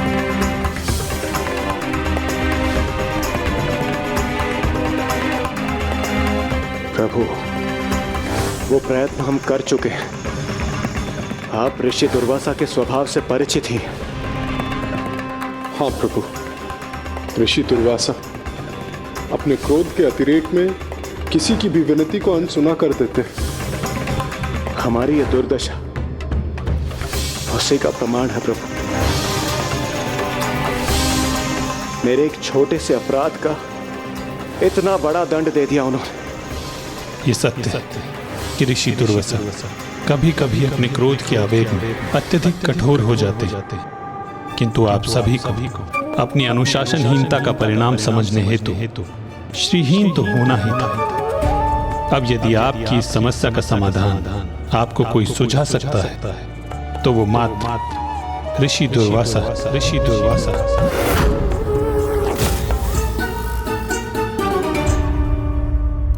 लंकेश, तो क्या देवता पुनः ऋषि दुर्वासा के समक्ष जाने का साहस जुटा सके? और क्या ऋषिवर ने ही उन्हें इस विकट स्थिति से पार पाने का कोई मार्ग सुझाया? हाँ गौरी पुत्र, ऋषि दुर्वासा ने उन्हें वो उपाय तो बता दिया, किंतु उस उपाय को सुनकर देवता तो अचंभित ही रह गए।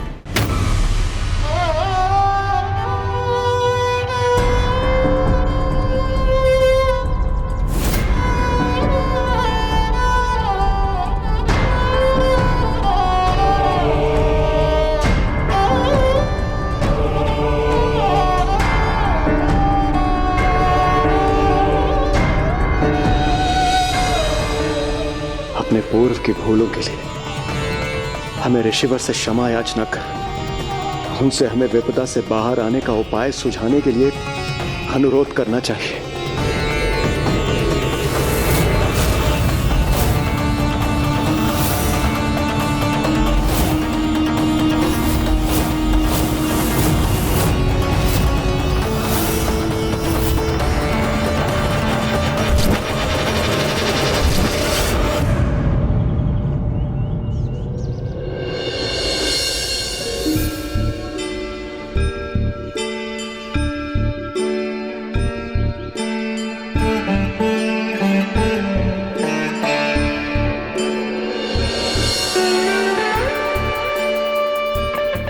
मुझे क्षमा कर दीजिए ऋषिवर, मैंने अपने कर्तव्य के अनुशासन को भंग किया।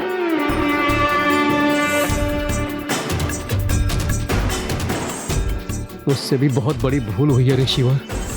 मैं अपने कर्म के अनुशासन से भटक गया था। कृपा कर मुझे क्षमा कीजिए। हम सभी अनुशासन के पथ से पृथक हो गए थे ऋषिवर। मुझे क्षमा कर दीजिए ऋषिवर। ऋषिवर, मैंने अपने कर्म और समय के अनुशासन के साथ साथ व्यवहार के अनुशासन का भी मैंने उल्लंघन किया। मुझे क्षमा कर दीजिए ऋषिवर, क्षमा कर दीजिए मुझे। हमारी समस्त भूलों के लिए, हमारी अनुशासनहीनता के लिए हमें क्षमा करने की कृपा कीजिए ऋषिवर, कृपा कीजिए।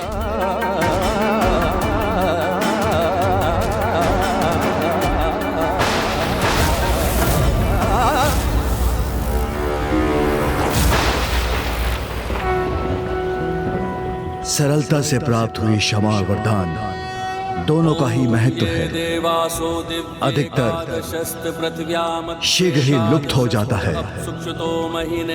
उनसे प्राप्त हुई सीख शीघ्र ही अपना महत्व खो देती है। इसलिए जिन्हें सहजता से सीख प्राप्त होती है, उनके सुपथ के मार्ग से पुनः भटकने की अधिक संभावना रहती है। ईश्वर, हम अपना सर्वस्व खो चुके हैं। धन, धान, धीरज, साहस, ऐश्वर्य, जिसके भी हम योग्य थे, वो सब कुछ गवा चुके हैं। ये सीख हम किसी भी मूल्य पर नहीं भूल सकते। हमें ये ज्ञात हो चुका है, श्री कृपा हेतु अनुशासन का पालन सर्वाधिक महत्वपूर्ण है।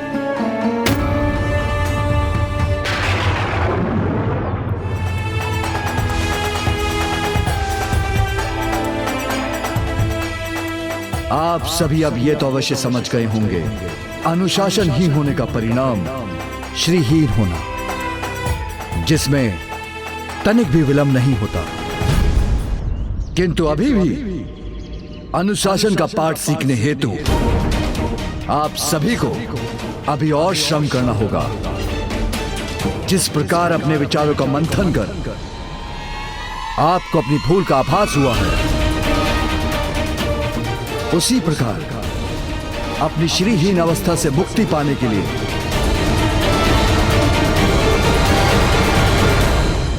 आपको सागर मंथन करना होगा। सागर मंथन करना होगा। सागर मंथन करना होगा।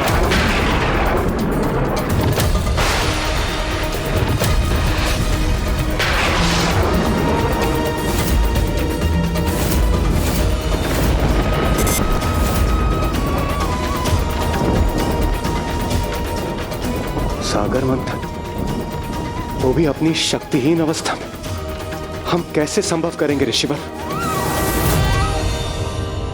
तो इस प्रकार देवताओं की अनुशासनहीनता उनके श्रीहीन होने का कारण बनी, जिसके परिणाम स्वरूप सागर मंथन की स्थिति उत्पन्न हुई। किंतु वो भी देवताओं की इस विकट समस्या का सरल समाधान नहीं था। हाँ गौरी पुत्र, सागर मंथन सरल कदापि नहीं था। श्रीहीन हुए देवताओं में अकेले ही उसे संपन्न करने का सामर्थ्य नहीं था, तो फिर उनके परम हितैषी श्री हरि नारायण ने सुझाव दिया कि इस कार्य में उन्हें असुरों की सहायता प्राप्त करनी चाहिए। किंतु असुर अपने चीर विरोधी देवताओं की सहायता भला क्यों करने वाले थे? ये प्रश्न तो देवताओं के भी मन में उठे थे गौरी पुत्र, किंतु ये भी स्पष्ट था कि इस कार्य में उनका असुरों से सहायता लेना अनिवार्य था। इसीलिए देवताओं ने श्री हरि नारायण की चतुराई से प्रेरित होकर सागर मंथन से जो भी निधियां प्राप्त होने वाली थी, उन्हें असुरों के साथ बांटने का वचन देकर असुरों के साथ संधि कर ली। तो क्या असुरों ने देवताओं का ये प्रस्ताव स्वीकार कर लिया लंकेश? असुरों ने उस प्रस्ताव को स्वीकार तो कर लिया गौरी पुत्र, किंतु उन्होंने तो अपनी ही एक योजना का निर्माण भी कर लिया था। सागर मंथन से अमृत भी उत्सर्जित होगा, ये बात देवताओं द्वारा छिपाए जाने पर भी असुर स्वयं उसे ज्ञात कर चुके थे और ये निर्णय भी ले चुके थे कि देवताओं द्वारा अमृत प्राप्त करने के पूर्व ही उस अमृत को अपने अधिकार में ले लेंगे। और इसी विचार से असुर भी देवताओं के साथ सागर मंथन में जुट गए। फिर क्या हुआ लंकेश? तब क्षीर सागर के मंथन हेतु मंदार पर्वत को मथनी एवं नागराज वासुकी को मथनी की डोरी बनने हेतु उनसे अनुरोध किया गया।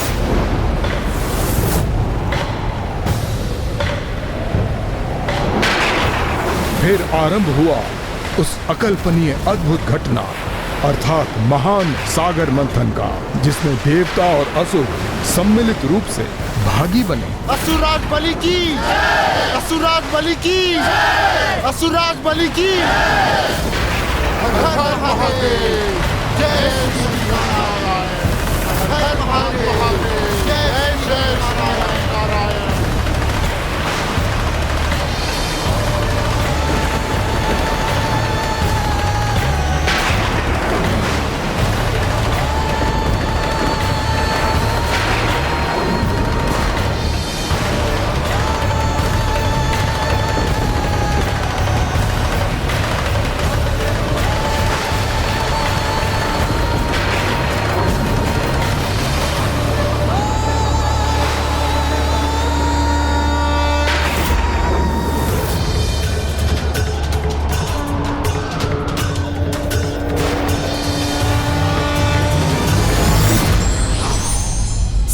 से प्राप्त की गई विद्या, दया और दान का कोई महत्व नहीं होता।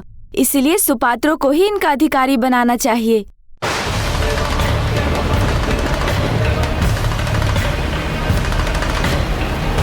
असुराग बलि की, असुराग बलि की, असुराग बलि की। हर हर हर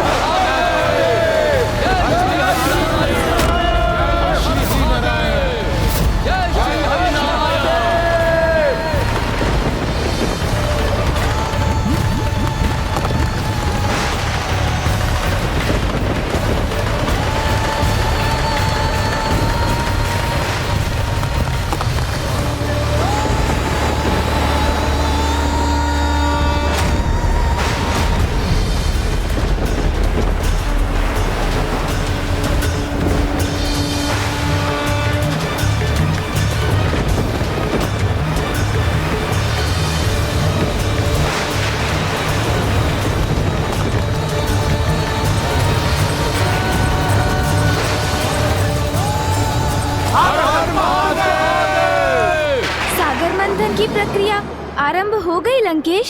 हाँ गौरी पुत्र, किंतु वो मंथन आरंभ होते ही रुक भी गया। रुक गया? किंतु क्यों लंकेश? क्योंकि मंदार पर्वत ने अपना संतुलन खो दिया था।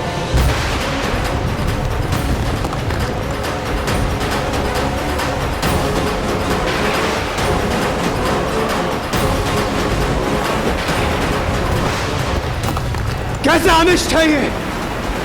मंदार पर्वत अपना संतुलन क्यों खो रहे हैं? देवताओं ने कैसा उपाय किया है? इसमें भी अवश्य असफल होंगे ये। देवताओं, तुमने जिस पर्वत का चुनाव किया है वो इस महान कार्य के लिए अयोग्य है। मेरे विचार से तुम्हें किसी दृढ़ और संतुलित पर्वत का चयन करना चाहिए था। मंदराचल पर्वत की दिव्यता और दृढ़ता पर संकेत मत करो असुरों। वो तो इसीलिए असंतुलित हो रहे हैं क्योंकि हम उन्हें स्थिर आधार प्रदान नहीं कर सके। इसका विचार तो पूर्व करना चाहिए था तुम देवताओं को। व्यर्थ में ही श्रम कराया हम असुरों से।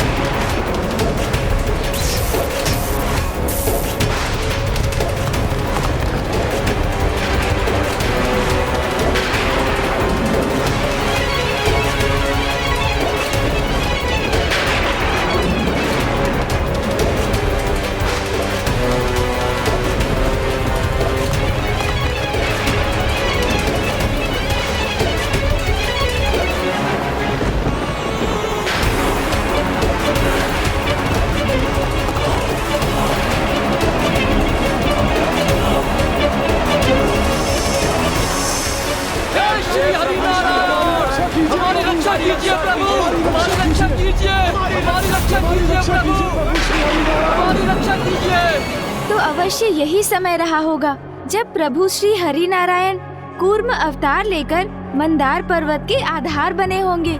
देवताओं ने तो यदि मेरे प्रभु शिव शंकर शंभु से सहायता की विनती की होती तो वो वहां पहुंचकर अपने हाथों से ही मंदार पर्वत की मथनी बनाकर स्वयं ही संपूर्ण सागर का मंथन कर देते। किंतु देवताओं ने तो श्री हरि नारायण पर आश्रित होने का निर्णय ले लिया और श्री हरि नारायण ने मंथन पूर्ण करने के स्थान पर कूर्म अवतार अर्थात एक दिव्य कछुए का रूप लेकर मंदार पर्वत को संतुलित भर ही किया। हमारी रक्षा कीजिए प्रभु, हमारी रक्षा कीजिए प्रभु, हमारी रक्षा कीजिए प्रभु, हमारी रक्षा कीजिए प्रभु, हमारी रक्षा कीजिए, हमारी रक्षा कीजिए प्रभु श्री नारायण।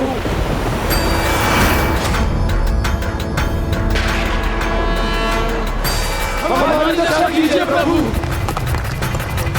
हमारी रक्षा कीजिए प्रभु।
प्रणाम प्रणाम प्रभु, प्रणाम प्रभु।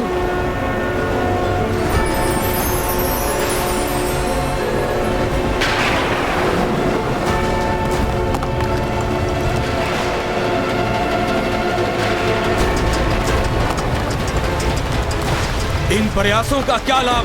देखो देवताओं, पर्वत तुम्हारी ओर झुकने जा रहा है। ये पर्वत तो हमारी ओर झुक रहा है। हमारी रक्षा कीजिए प्रभु, हमारी रक्षा कीजिए।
जय प्रभु श्री हरि नारायण की जय, श्री हरि नारायण की जय, हरि नारायण की, प्रभु श्री अवतार की जय, प्रभु श्री कुर्मा अवतार की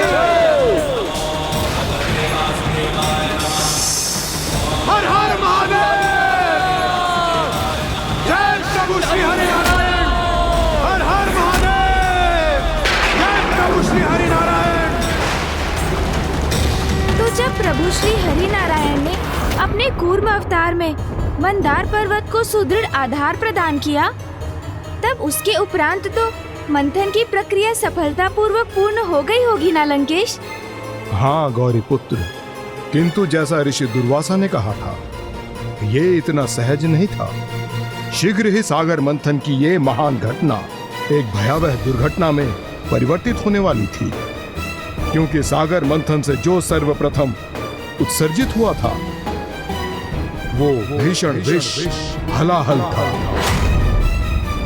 जय प्रभु श्री हरि नारायण की जय, श्री हरि नारायण की जय, हरि नारायण की, प्रभु श्री अवतार की जय, प्रभु श्री कुर्मा अवतार की।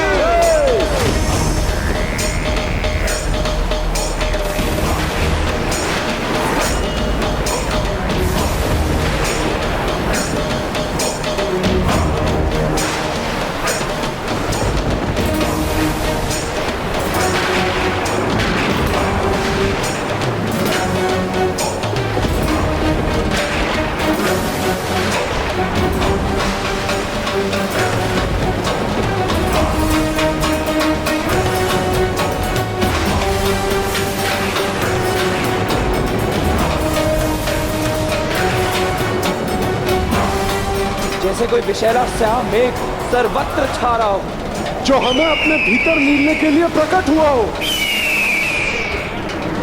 देवताओं, किस संकट में डाल दिया तुमने हमें?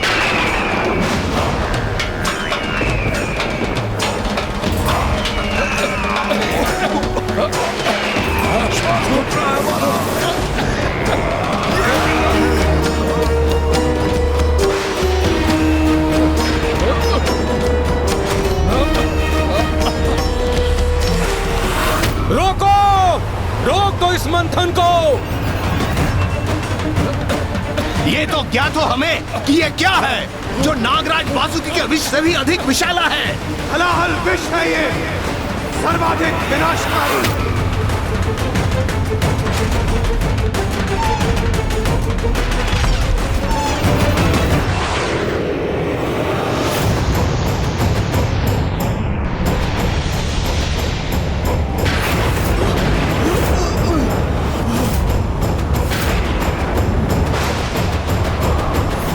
ये तो हमारा भाग्य कि विष का मेघ हमारी ओर नहीं बढ़ रहा, किंतु जिस तीव्र गति से यह उत्पन्न हो रहा है, समस्त सृष्टि को अपने भीतर समाहित कर लेगा। कुछ नहीं बचेगा, कुछ नहीं, सर्वनाश हो जाएगा। हलाहल विश्व में तो समूचे संसार को नष्ट करने की क्षमता थी, और किसी देवता में तो क्या, स्वयं श्री हरिनारायण में भी उसे संभालने का सामर्थ्य नहीं था। ऐसी विकट स्थिति में यदि कोई आशा शेष थी तो वो थे मेरे प्रभु शिव शंकर महादेव, जो इस महासंकट को हरकर सभी को रक्षित कर सकते थे। हमारी रक्षा कीजिए प्रभु, हमारी रक्षा कीजिए प्रभु, हमारी रक्षा कीजिए प्रभु।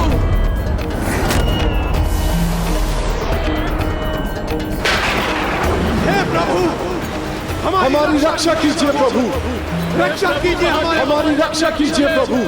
हे प्रभु, हमारी रक्षा कीजिए। हम दुखियारों के दुख हरिए, हम दुखियारों के दुख हरिए भोले बाबा, हम दुखियारों के दुख हरिए भोले बाबा। हमारी रक्षा कीजिए महादेव, हमें बचाइए प्रभु, हमें प्राण दान दीजिए भोलेनाथ। प्रभु बस आप ही का आसरा है। हे शिव शंकर, हमारी त्रास हरिए, हमारा अनाथ हरिए प्रभु।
विषैले विष का पान करने से क्या माँ ने पिताश्री को नहीं रोका लंकेश? उन्होंने प्रभु को रोकने का प्रयास तो अवश्य किया गौरी पुत्र,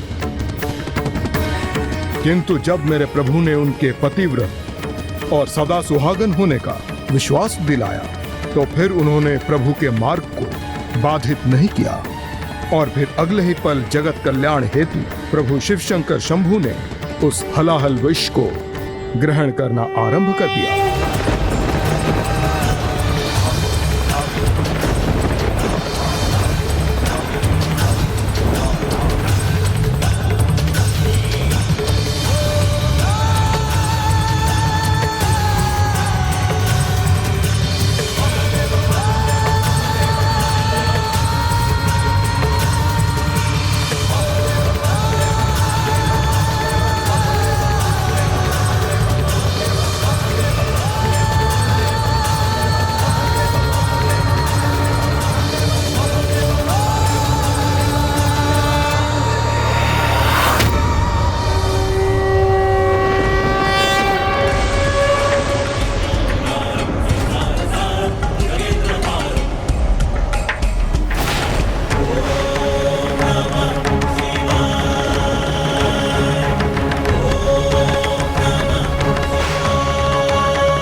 कदाचित ये एक अत्यंत ही दिव्य और परमार्थ से जुड़ी घटना थी, प्रभु महादेव द्वारा हलाहल विष का पान कर लेना। किंतु जब माँ को अपने सुहागन होने और अपने पतिव्रत धर्म पर पूर्ण विश्वास था, तो उन्होंने पिताश्री को हलाहल विष का पान करने से अचानक क्यों रोक दिया लंकेश?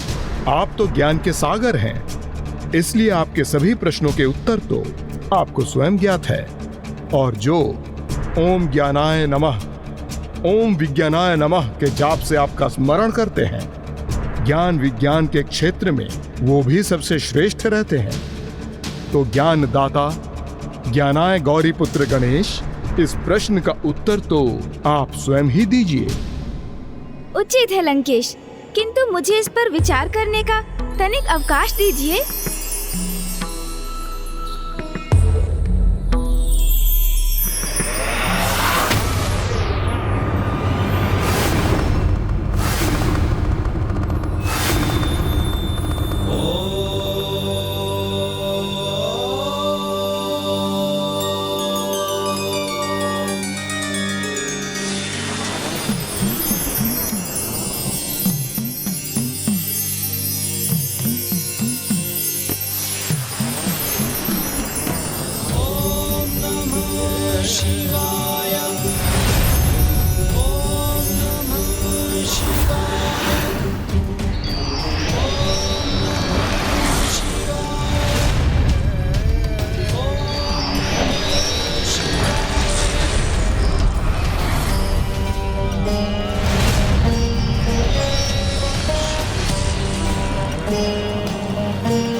समस्त सृष्टि प्रभु महादेव के भीतर ही समाहित है। जो हमें उनके बाहर दिखाई देता है, वो सब वास्तव में उनके अंतर में ही स्थित है। इसलिए माँ ने पिताश्री के कंठ के नीचे हाथ रखकर जिस हलाहल विष का उन्होंने पान किया था, उसे वहीं रोक दिया।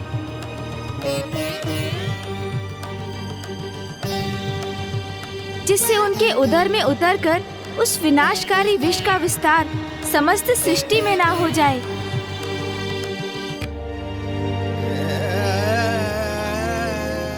और इसलिए अपने कंठ में हलाहल विष को धारण करने वाले प्रभु महादेव नीलकंठ भी कहलाए। प्रभु महादेव नीलकंठ भी कहलाए।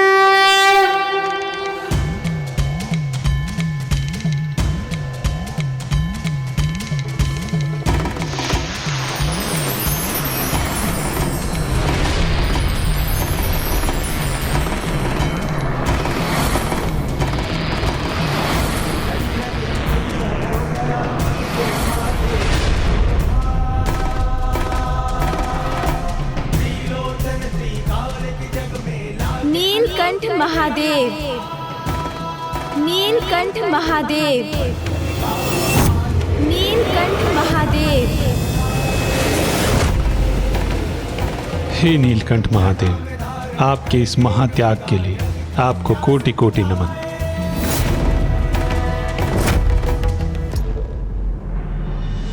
हे प्रभु महादेव, हे कृपा निधान, आपने हलाहल विष रूपी महाविनाशक संकट को स्वयं पर लेकर इस जगत की रक्षा की है। सृष्टि धन्य हुई प्रभु आपके इस दिव्य त्याग से। हे नीलकंठ महादेव।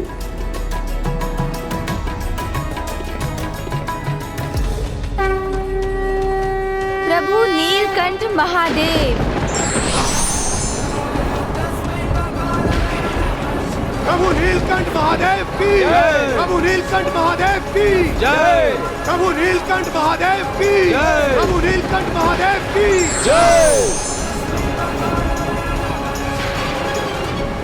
हाँ गौरी पुत्र, इसी प्रकार समस्त सृष्टि को हलाहल विष से रक्षित कर मेरे प्रभु महादेव शिव शंकर शंभु महान नीलकंठ महादेव भी बने। लंकेश, एक और जगत के पालनहार श्री हरि नारायण ने अपनी पृष्ठ को विशालकाय मंदार पर्वत जैसी मथनी का आधार बनाकर इतना कष्ट सहा, तो दूसरी ओर जगत पिता नीलकंठ महादेव ने अपने कंठ में हलाहल विष को स्थित करने का कष्ट उठाया।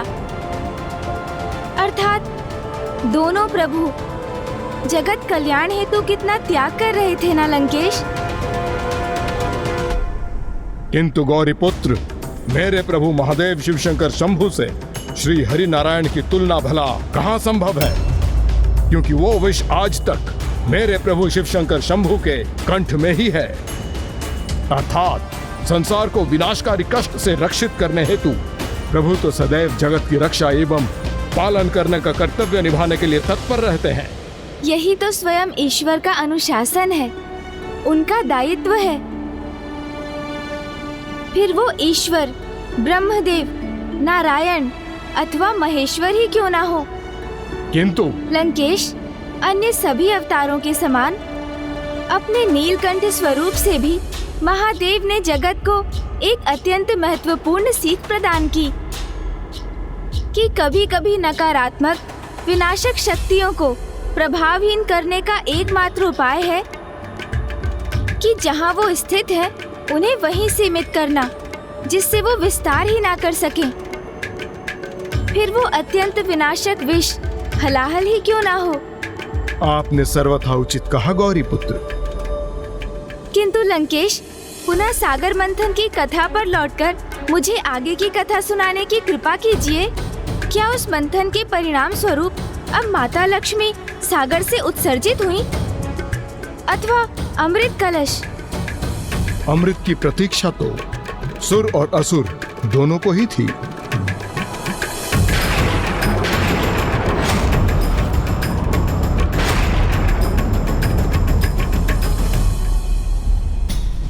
किंतु जिस प्रकार बुद्धि का मंथन करने पर सर्वप्रथम उसमें हानिकारक विचार प्रकट होते हैं, जिन्हें नकारने पर उनसे उत्तम और अंत में हम सर्वश्रेष्ठ विचारों तक पहुंचते हैं, उसी प्रकार सागर मंथन के परिणाम स्वरूप सर्वप्रथम हलाहल विष उत्पन्न हुआ। फिर कुछ शेष निधियां, किंतु सागर द्वारा श्रेष्ठतम निधियों का उत्सर्जन अभिशेष था। तो इस क्रम में हलाहल विष के उपरांत कुछ अमूल्य नग आदि प्रकट हुए, जिन्हें देवताओं और असुरों ने बांट लिया। फिर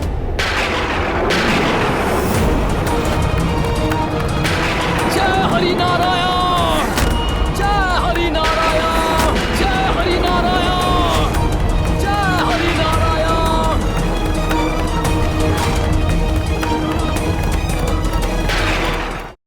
तब प्रकट हुई माता कामधेनु, वो दिव्य गौ माता जो समस्त इच्छाओं की पूर्ति करने में सक्षम है।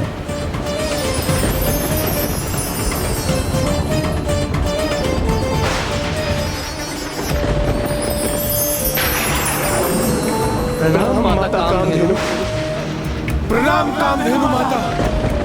माता कामधेनु को ऋषि मुनियों को प्रदान किया गया, जिससे उसके दुग्ध से उत्पन्न घृत का यज्ञ एवं अन्य धर्म कर्म की विधियों में उपयोग हो सके। जय श्री हरि नारायण।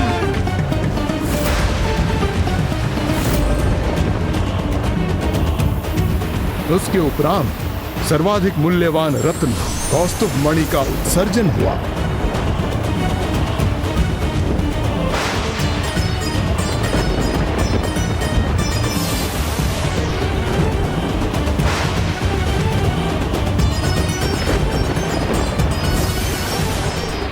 श्री हरि नारायण ने सागर मंथन में जो सहायता की थी, उसके लिए उन्हें कौस्तुभ रत्न प्रदान किया गया।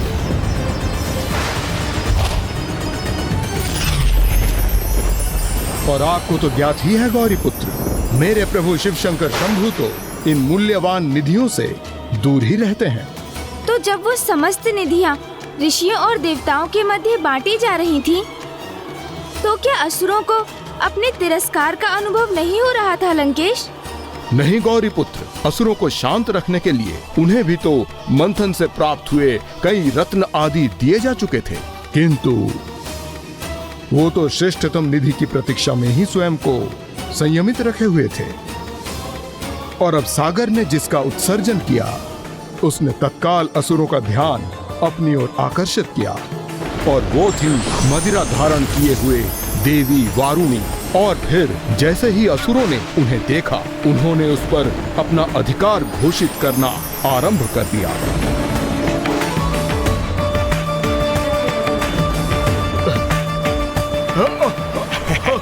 महाराज, ये सुंदरी तो हम असुरों को ही प्राप्त होनी चाहिए। हाँ हाँ महाराज, हमारा होगा। महाराज, देवी वारुणी और उनकी सुरा का स्वामित्व हम असुरों का होगा। इस पर हमारा अधिकार होना चाहिए।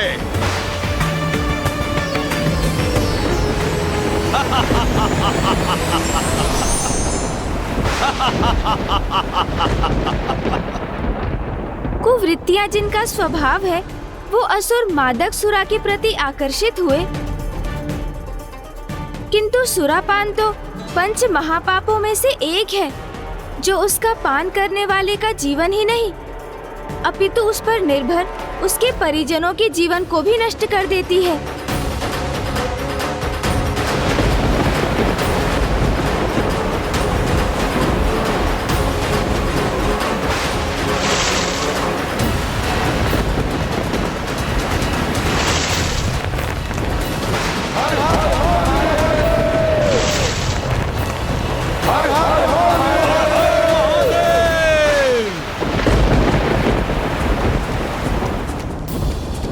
गौरीपुत्र, सुरा के उपरांत जो निधियां प्राप्त हुई वो इस प्रकार हैं।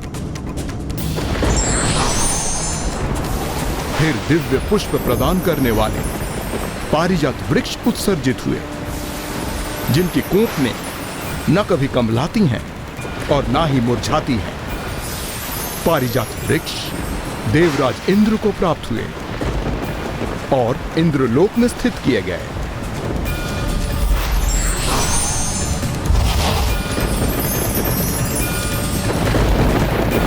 असुरराज बलि की जय! असुरराज बलि की! हर हर महादेव!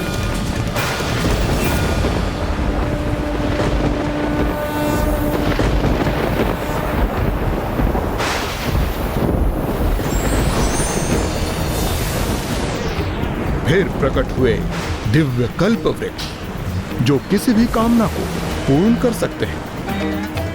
देवता ही उन्हें प्राप्त करने के अधिकारी बने, और कल्प वृक्ष को भी स्वर्ग में ही स्थित किया गया।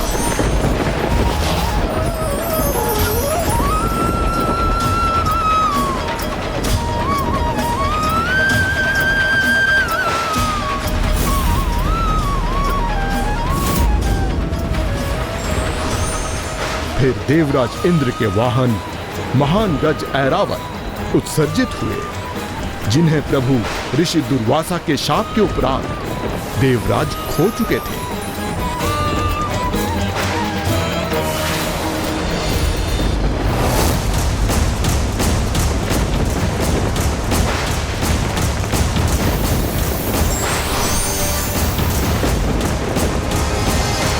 ऐरावत के पश्चात एक अन्य दिव्य पशु उच्च श्रवा उत्सर्जित हुए, और तब असुरों की बढ़ती अधीरता का ध्यान कर देवराज इंद्र ने उच्च श्रवा को असुरराज बलि को भेंट कर दिया।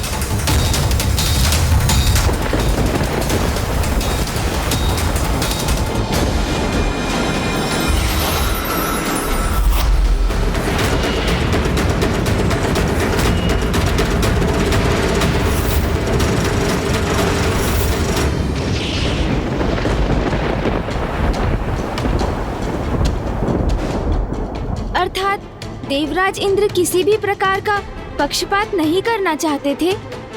नहीं गौरीपुत्र, जहां तक मेरा अनुमान है, इंद्र तो भयभीत थे कि कहीं इस बार अमृत ही न उत्सर्जित हो जाए और असुर उस पर अपना अधिकार न मांग लें।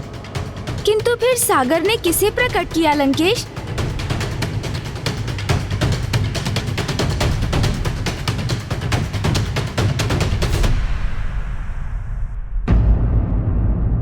जो परमार्थी और दया के सागर होते हैं, वो भीषण से भीषण संकट आने पर भी संसार को कोई क्षति नहीं पहुंचने देते।